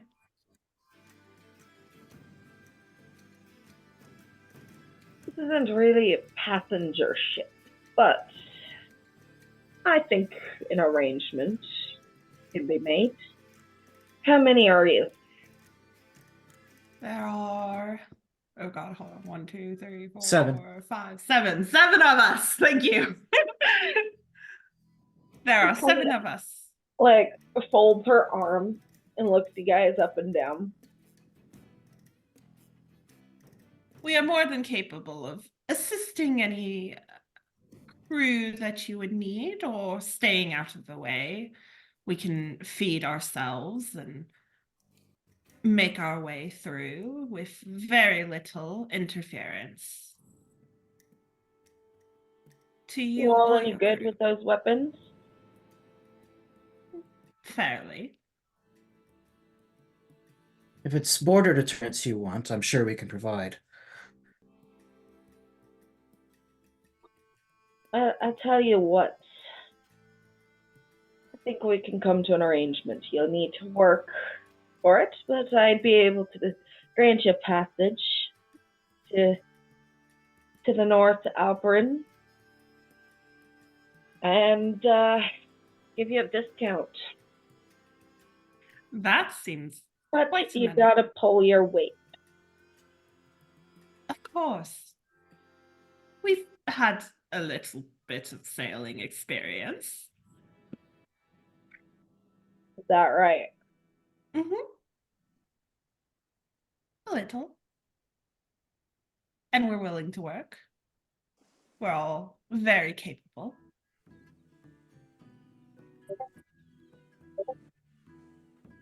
All right.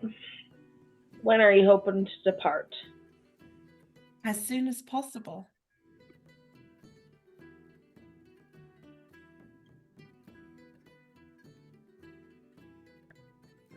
$1,000 gold for the 7 of you. We can depart tomorrow morning. 1,000 gold? Are you sure we can do that for more around 900? Roll persuasion check. Oh god! Oops. Throwing my dice out of my box. Okay. Oh my god, I am rolling like garbage. But that is persuasion.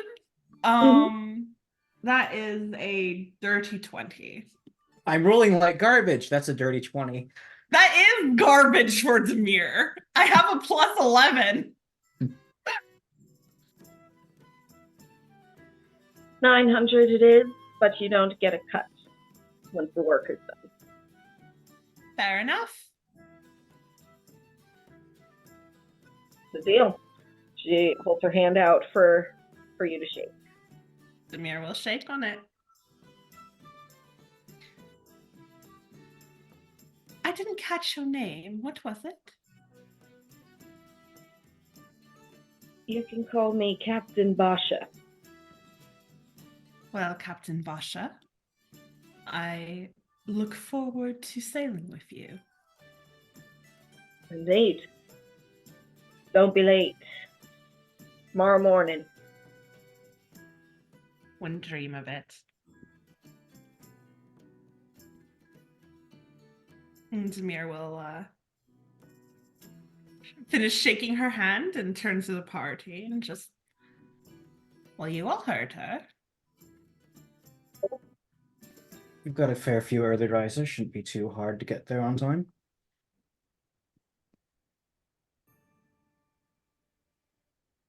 Thank you, Captain.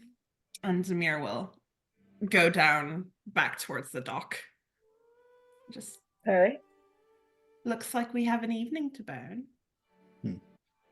One we could probably spend preparing. I wouldn't be surprised if there's old sailors' tales about whatever we're about to fight up north. Sailor's tales? Oh yes, if there's a dragon sort of laying claim to the territory in the north of Alperin, if anyone who's sailed up there has probably been swooped by it at least once. Either that or maybe they've heard tales from the mainland.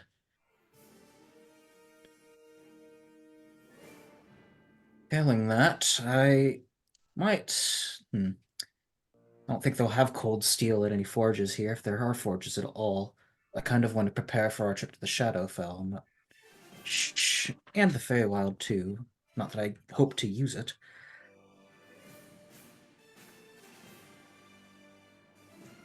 It's worth looking for. It is a port, so who knows what you could find. True. Well, Hawk, why don't you go shopping?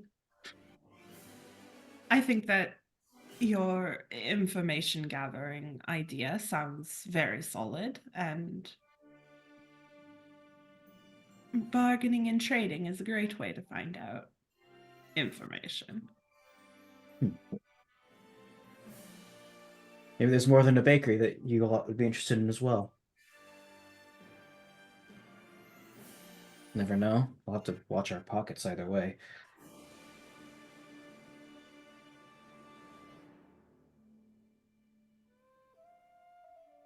Would you like a rundown of the options again? Yeah. There's the bakery, there's the port. I don't really catch what else there was other than the Ravens.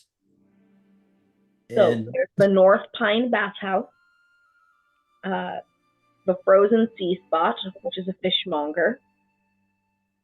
There's the brothel, which is called Lusty Size. There's Henrik's Leather Works. There's the Lotto Grotto, which is actually a shop which sells various items and cargo that were left behind and went unclaimed.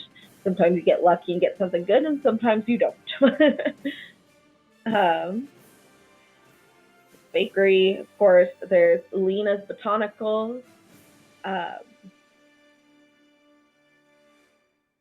where you can get drugs. There's the Rowdy Raven. There's the Townmaster's Hall, which has the notice board in front of it. And then there are a few small shrines to Shanti, Kellamvor, and Torm.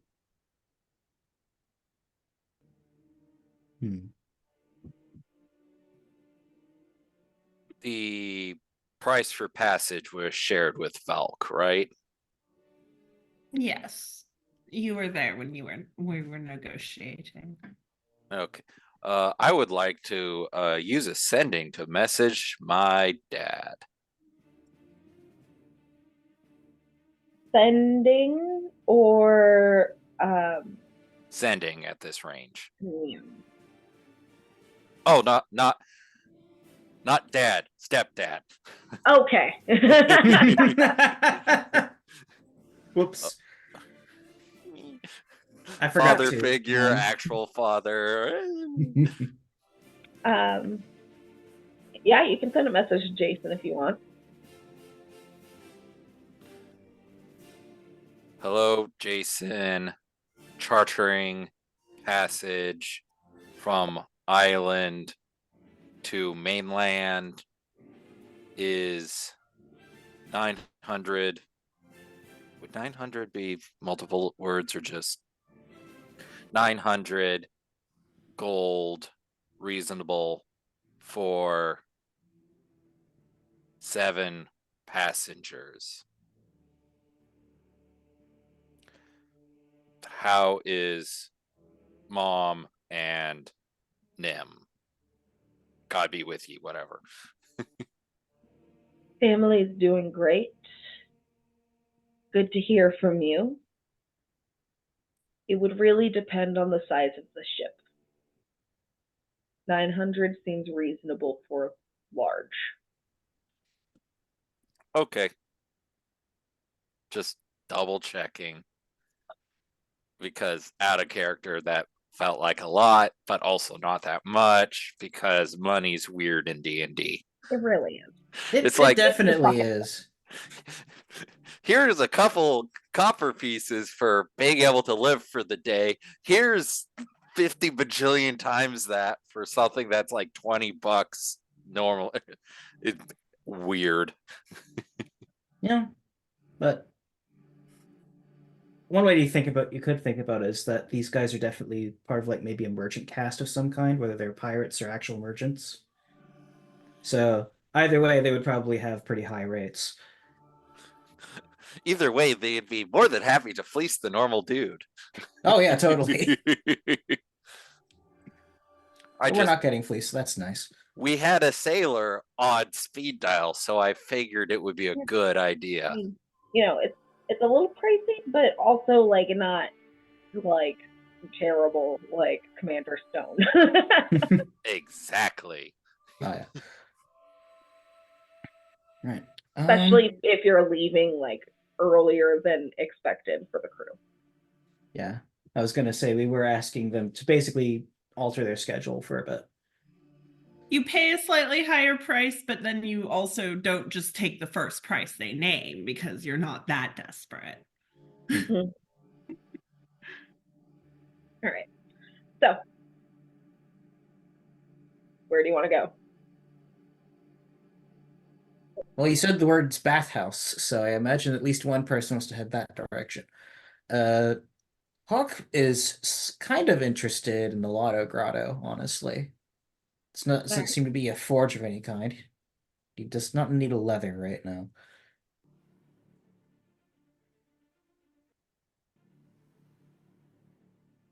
Is anyone I'm else not interested in dockside storage wars? I mean, Demir might be sneaking off towards the bakery again.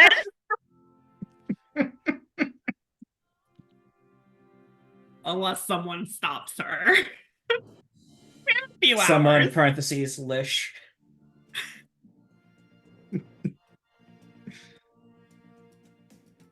Tobias, when he sees her walking away, asks, like, oh, did you forget something at the bakery? Yeah, I was going to I said that I would stop by later if we had the time for some baking tips.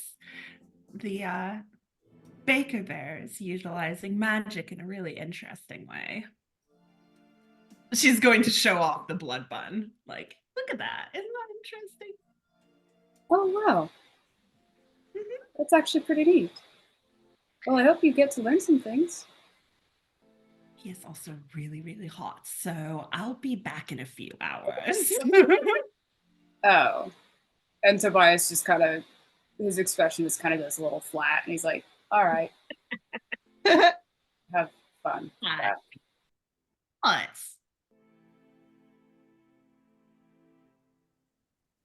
Are you upset?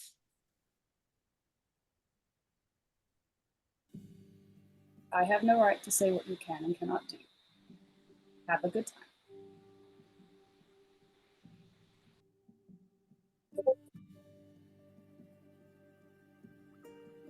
I'm sorry, Toby. Demir's horniness won out. She's going to just kind of look at him and just kind of like, okay, and give him a kiss and say, I'll find you guys later. Keep an ear out. And she's going to skip off. All right. Who's going to the Lotto Grotto with Hawk? Tobias will go just to see what the stuff is about. Okay. Yeah, it's basically dockside storage wars, like Max said before. There are lots of different crates and boxes, none of which have been opened. It's a shop. It's owned by a very gruff, like half-elf man named Osmond Yarvin. And as I said, it sells various items and cargo that were left behind and went unclaimed. Each box is 150 gold. And should you choose to pay that, I'll make you roll a d20 and tell you what you get. Well, this seems like fun. This does seem like fun. How does detect magic work? How much was the thing? 150 gold for a box. 150 gold. I have detect magic, I think. No. Yes? No. Maybe. Oh, I'm looking at Zoda's sheet. No wonder I'm confused. I left it open. You know what? I was like, where are his smites? What? Oh. You know what? Tobias will finally fucking live a little. He won't be a frugal fucking penny pincher like I am. He'll do it. All right. Yeah. 150 gold pieces, then roll a d20. Can we choose our box? Nope. Mm. Yeah. Even if we could, if the It crate's takes too the fun out of it. yeah. Also, even if we could, if the crates are thick enough, detect magic won't work because it can't penetrate 3 feet of wood. Tobias got an 11. Or if it's like lead 11. lined or something. All right. So Tobias, you are given like this crate, kind of hefty, but you can definitely pick it up when you pry it open. There's 9 servings of expensive wine. Whoa! Jackpot for Lish. Yeah, like there. if is Lish with us? I think he's still minked up on Toby's shoulders, right? Mm-hmm. Oh yeah. Tobias will like pull out one of the bottles to like look at the label and stuff like that, and like lifts the mouth of it to Lish, or at least like holds it up to Lish to show him, and he goes, "Look." Minklish kind of like pokes his head out from like the like bunch of Toby's cloak hood and kind of sticks his nose out and like squints at it, examines it very carefully, and like sees if it's like good quality or not. Oh yeah, this is like good quality wine. Pretty expensive vintage stuff. I don't know wine, so I'm just saying. How does it compare to the Elfquist? Not quite the Elvaquist, but it's still very nice wine. We made a profit. He's just like he kind of like he can't talk to Toby because Toby doesn't have beast speak, but he'll just be like he'll make a little chattering noise of approval. Puts his little paw on Toby's thumb. Tobias will give him some scratches and stuff under the chin, behind the ears. Well, if we start busting this out, we'll be real popular at our inevitable trip to the brothel. I don't know if I want to join you guys for that. It's okay, I'll keep you company, Toby. Same. I don't want anything to do with it either. I mean, it looks like it sounded like a lot of fun. I'm down for this. Anyone else getting anything at the Lotto Grotto? I'm very tempted, so let's go for it. All right. I'll mark I can give you down gold pieces. 150 and roll that d20. Mm-hmm.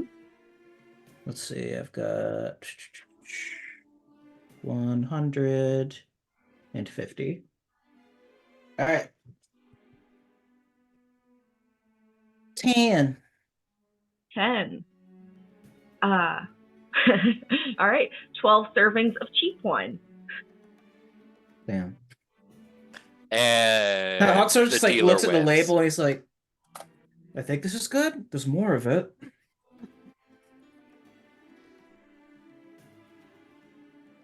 Hey, free gaming. Does Hawk show it to Lish to appraise? Yeah, like The he link- saw Toby do it. He's gonna be like, so I might as well just show it to the wine detector mink. The tiniest appraiser this side of the appraiser Mink world. Lish pulls out his tiny little spectacles. Fixes them regally, leans in and takes a sniff, and then pukes. He just kind of like his little nose like rumples, and he just kind of shakes his head and buries himself back into Toby's like cloak. Damn. Oh well. Our wine rating, Weasel. All right. Valk, are you going to get anything from the Lotto Grotto? I couldn't afford a potion, let alone a random crate. I wish I could. I love gambling. Anyone else?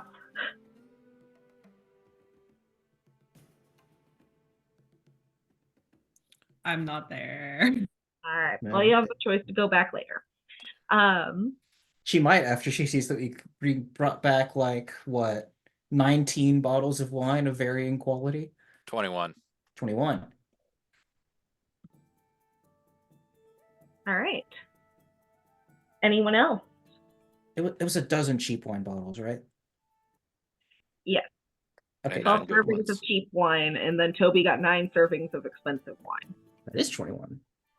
All right. Oh, I'll add that to my inventory. Don't ask how this fits in the backpack, I guess. Never ask that question in Yeah. D&D. Never. If I could access my inventory, Minklish would definitely bet, but You alas. can come back later.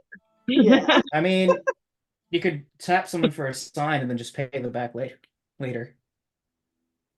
I mean, Lish can look interestedly at the other lotto crates and see if anybody catches on. Sure, why not? I don't think Hawk's that. Yeah, he's got a passive 10, so I'm gonna roll for it. Because I want to indulge you, but I don't feel like it'd be in character to just be like, "Oh, you want to try, little guy?" He makes very aggressive chirping noises. That's a 12. Would you say that does it? Sure. It's above a Let's do 10. Yeah. All right. Did you want to do one too? But I can pay and you can pay back later. The half-elf guy who's in charge of the shop is kind of like mildly like, why the fuck are they talking to this weasel? But He's a druid, it's fine. Lish'll like how close is Hawk standing to Tobias? For the sake of the bit, let's say pretty close. I imagine he walked over to him to show Lish the Yeah, wine exactly. anyway, so That too. Yeah. So Lish'll kind of wiggle his bum and he'll make a jump over onto Hawk's shoulder and kind of jab at him with a tiny paw. All right. roll a d20, Kenzie. D20. You know what? You have a small owl as a neighbor. Yeah. 12. Okay. It's more wine, isn't it? No. Ooh. So this box is weirdly light for its size, and it makes a strange rattling sound. And when you pry it open, you find the skeleton of a stowaway. Hawk just sort of like shuts it closed again. Whoa. That is good painting material. Yeah, we just can like, have some, just like immediate, like almost immediate, just sort of like 90 degrees, sort of like whiplash stare, like, excuse me? Well, you yeah, never Mummy painted- Brown. Yeah, you never painted a skull before? No? Ah, man, you haven't lived. Some would argue that I haven't ever lived, but I feel like this is living, yeah, definitely living up to the standards of the Lotto Grotto prize system. Well, I can speak with Dead with the bloke and we can figure out his story. That could be this afternoon's entertainment. Oh, little- yeah. Good. Also, consent is key. What, you gonna get Okay. consent from a corpse or? Oh, Oh, I think Anne I'm wants gonna be- consent to paint his bones. Yeah. Grind your bones to make my bread. No. Man. Minklish chatters in annoyance. This is not what he wanted. Are we going to cast Speak with Dead? Because I wouldn't mind if anybody else wants these bones. I would be happy to I take them. don't think I have it prepped, but I can take the time to prep it and then. Can we just take a moment to appreciate like just the pure out of context wonder that is, if no one wants these bones, I will gladly take them. Yeah, that's usually how necromancers work. I mean, Let's see. Speak with Dead. Septimus could be a necromancer for all we know. We haven't seen her do magic or martial stuff yet. Well, if she was a necromancer, she wouldn't be having me cast this spell. That's fair. Okay, Well, so it's a trying third to- level. So I got thirds out my ass at the moment. So I take the time and come up with your 5 questions. I don't want to think that hard. Lish is gonna make his way back over to Toby. Probably like a system with like an arm bridge, probably. Yeah, he's gonna conquer the mountain. Like a hand on Toby's shoulder, and little Mink goes. When Lish comes close, Tobias will like lean down and extend an arm out for Lish to climb up. Now it's Lish of the Peak. Yeah, he'll chill against Toby's neck again, just huff, annoyed. Do you want me to role play the questions you ask, or do you want me to summarize? The only question I want you to ask is if I can paint it, whatever it is bones. Oh, we Fair. should probably also get his name so we can let next of kin know what happened to him. Is it a he? I don't want to assume it's gender. Well, I mean, we could start with what's your name, and then we could do like, I don't know, how'd you get here? How'd you die? Whatever. And then Do you obviously want to like let your one of the next of questions kin is know? yeah. And like one of the, I guess the 5th question would be, is it all right if someone paints your bones? If someone Which used I'll your let bones in Septimus art. ask.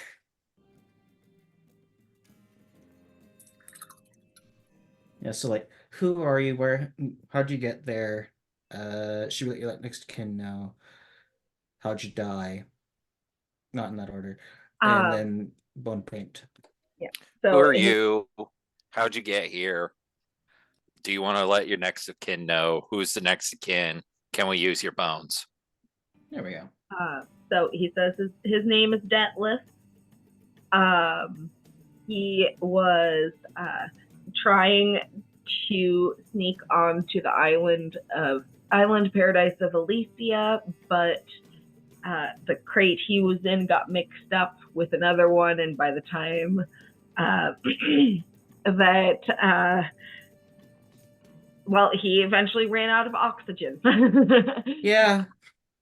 Because he was sent north instead of south, and did not end up meeting with the people that were supposed to let him out.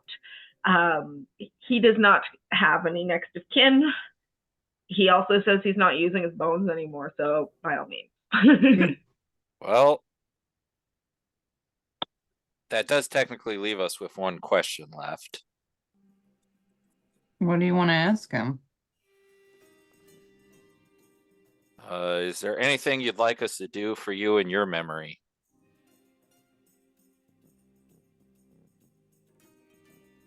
So if you can drop the rest of the bones that you don't use into the sea.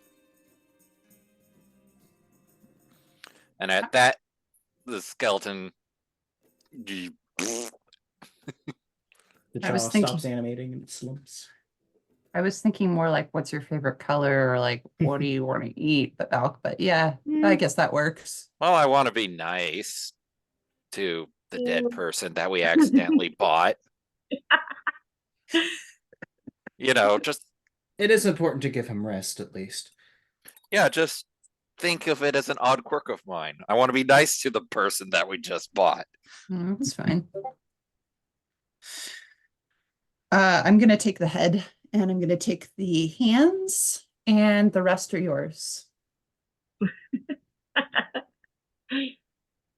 Okay. And those are bones, right? They're not like gross They're bones. flesh. Yeah, Okay, there's like cool. little scraps of fabric, but there's bones. Well, I know what I'm gonna be doing the rest of the day, unless you guys want me to tag along for anything. I'm mostly going to be doing a bit of rumor mongering outside the brothels and the taverns, unless you really want to join for that, perhaps you could. Well, maybe I should help secure a room for the night. Actually, Lish, I'm are not you sure. planning on hitting the brothel? Is he there? He's still a mink on Toby's shoulders. He's a mink. Oh. But I mean, Minx can nod. He shrugs. Little Minky shrug. Is there anything else in the crate besides bones and fabric? Nope. An Well, empty bag of Doritos. Minklish, do you want any bones? He just shakes his little mink head, looks disappointed. What, you're not going to restock your bone supplies after handing the skulls over to Aldrich? There Still was confused only about that. one skull and it's already been claimed. At which point Valk then points a random bone at Toby. Do you want any?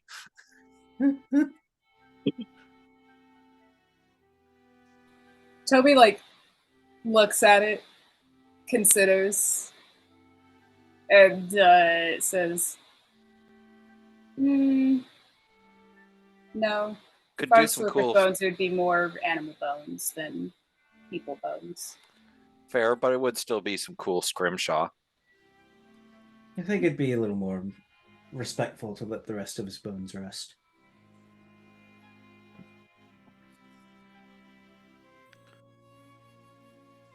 I agree with Hawk. Have we been doing this just at the Lotto Yeah, Grotto? I Yeah. think we're just on the store floor. Hey, Having look, us talk with the skeleton. they're the ones that sold us bones, okay? They are ones to talk, dealing in. Half elf's probably just scruff half elf man is probably just like sitting back at the counter, like shaking his head, going, "Adventuring parties, I swear to gods." Yeah, pretty much. Just like, Torm, help me.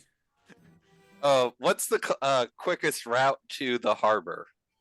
I'm assuming we're right on top through a We're door. pretty close, yeah. Yeah. If it sells abandoned shipping crates, it's probably pretty close to the docks, yeah. At which point Valk just walks to the dock and just starts shaking the bones out.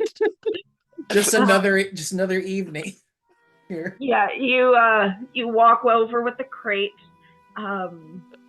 between a couple of the ships, and you can see a male Githyanki just kind of watching you, like I'm not going to engage with this, and he walks back over to his ship. Valk just kind of gives a sup nod and just like, how you doing, officer? I just imagine No. it's similar to the that one meme of the guy who's like on the phone and just like looking side to side, so like raises a hand, ready to call the police.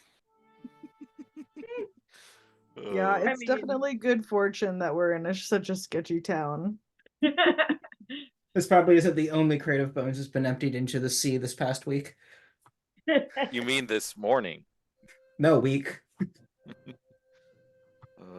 Day's barely Anyway. started. There hasn't been any more opportunities for bone dumping yet.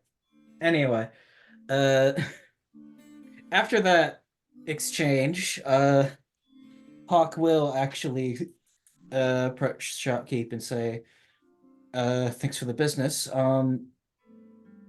Where have you heard any rumors about the dragon up north of Operan?"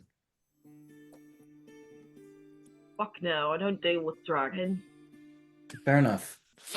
Thought I'd chance it. Right, thanks for the wine. Have a good one.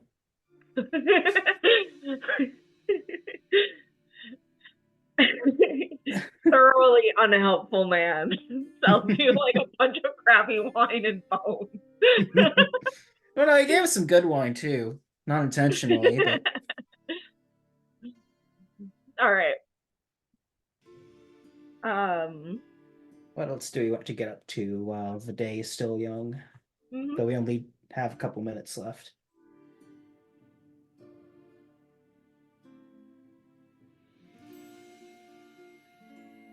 Broth, oh, broth. Well, if Septimus wants to spend the rest of her day painting bones, he should probably get a room set up so that she can do that in peace. Hey, I mean, Presumably, Or at least like have a place to keep the bones where they won't get like hand stumbled upon by an unlucky pickpocket. They would want the bones? No, I mean, like, imagine if, like, you were, like, a pickpocket on the street. You go for someone's gold purse, and you grab bones instead. Then I'm laughing my ass off at him. You know what? Fair enough. Let's keep the bones. I'm not partial to anything. I would like to go to a brothel if other people are involved, but I'm not going by myself. Entertainment. Drinks and cheap wine, unless we don't. I mean, have we've got cheap plenty of wine that. anymore. Presumably, at some point, Demir is going to rejoin the group. I don't know how I would long hope so. shopping took, but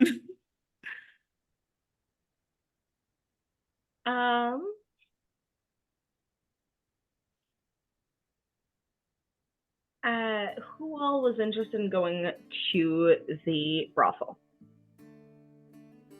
Lish is kind of interested. Okay. So that Demir, Septimus, and Lish. Anyone else? If Demir comes back around and says, let's look at going to the brothel, then Lish would pop out as a man and try and convince Toby, I think. You don't have to do anything but drinks and partying. yeah, at some point, like after a while, Demir is going to like get back to the group and just be like, "Oh, what have you been up to? Like, have you guys gone to the brothel yet?" We found a body. A body. Yeah. And what There's body a shop on the pier side that sells abandoned storage crates. One of them had a poor castaway in it. Oh. The other two had How- wine, though, so I'd say overall it's a pretty positive experience. Someone has to. Sorry. Unfortunately, we weren't able to find. I wasn't able to find out anything about the dragon, so I'll probably still be asking around town about that. Well, that's a shame. I am okay. We have wine. Yes, Toby happened upon something good, and I happened upon something notably less good. Oh, Well, I would lucky be more boy. I would be more than happy to help drink up the cheap wine. I don't care either way. Cheap wine is wine. I'll hold on to it until it's in use, I think. You're probably going to get plenty if you're heading off that direction. Besides, Hawk, you need to eat your pastry. Maybe have a little wine. Later.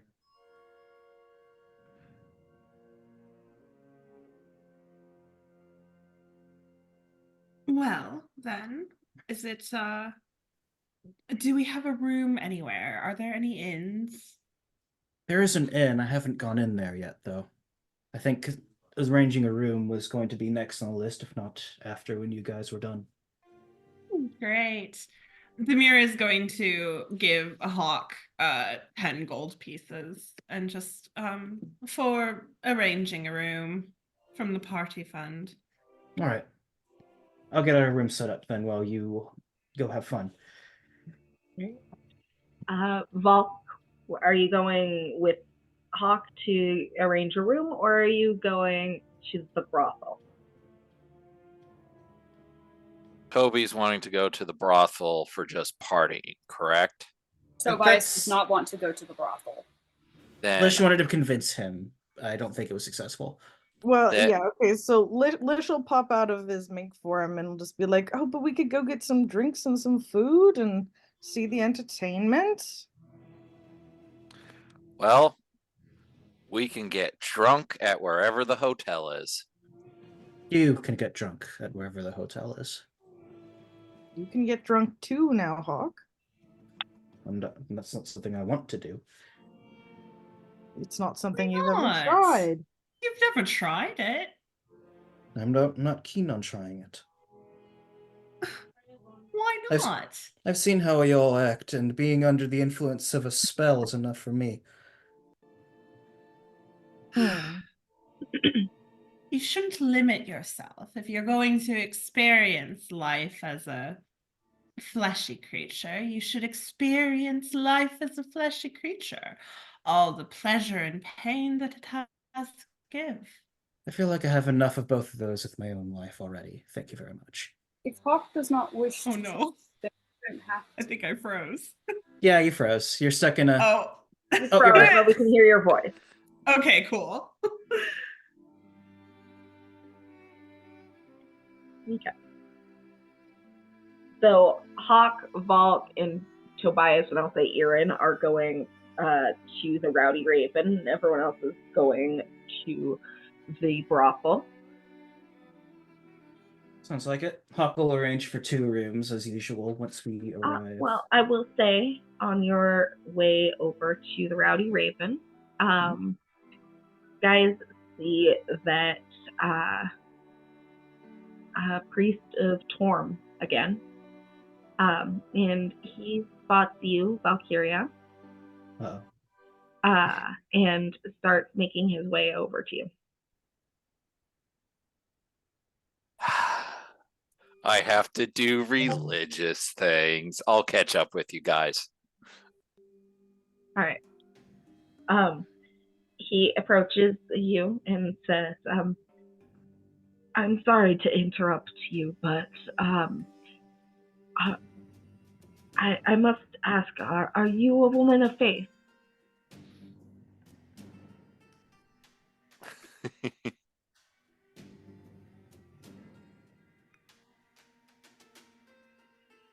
In actions, deeds, and body.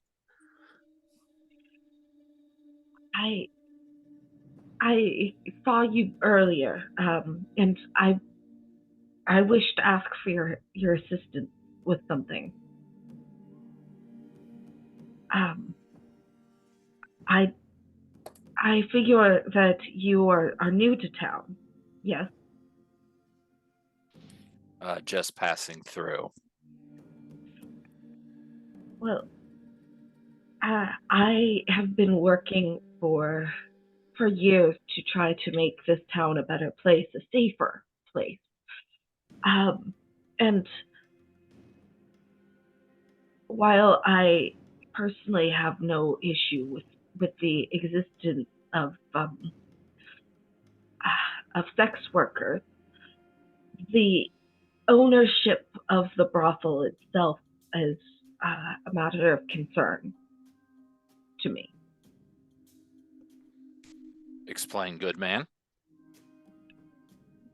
It is run by a demon.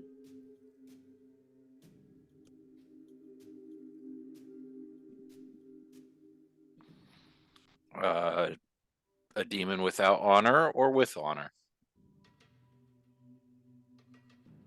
A demon from the abyss, and therefore without honor.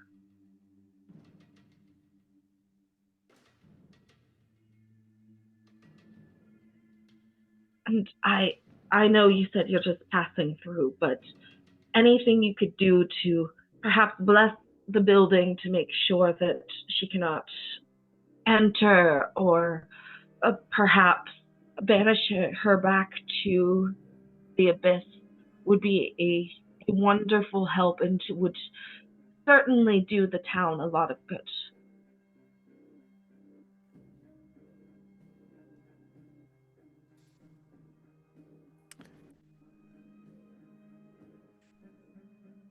In the name of Mistra, Tyr, and Torm, I will see what what me and my companions can do.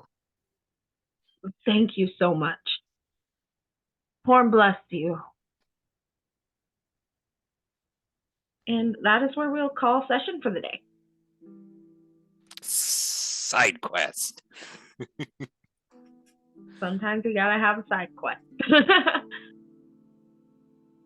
This just brings up the question of is this a similar situation as the baker, or is this straight up like an exploitative abyss dweller? And I guess we'll find out. That's why Valk asked that question in that way. Mhm. Succubus. Succubus. Sounds like it, honestly. Succubus. Anyway, All right. thanks for playing, guys. Woo! Thank you for DMing. This is a very interesting port time you've set up. Yeah. Thank you. And we'll see you next time. Yep. Have a good week, everybody. Adios. Thank you.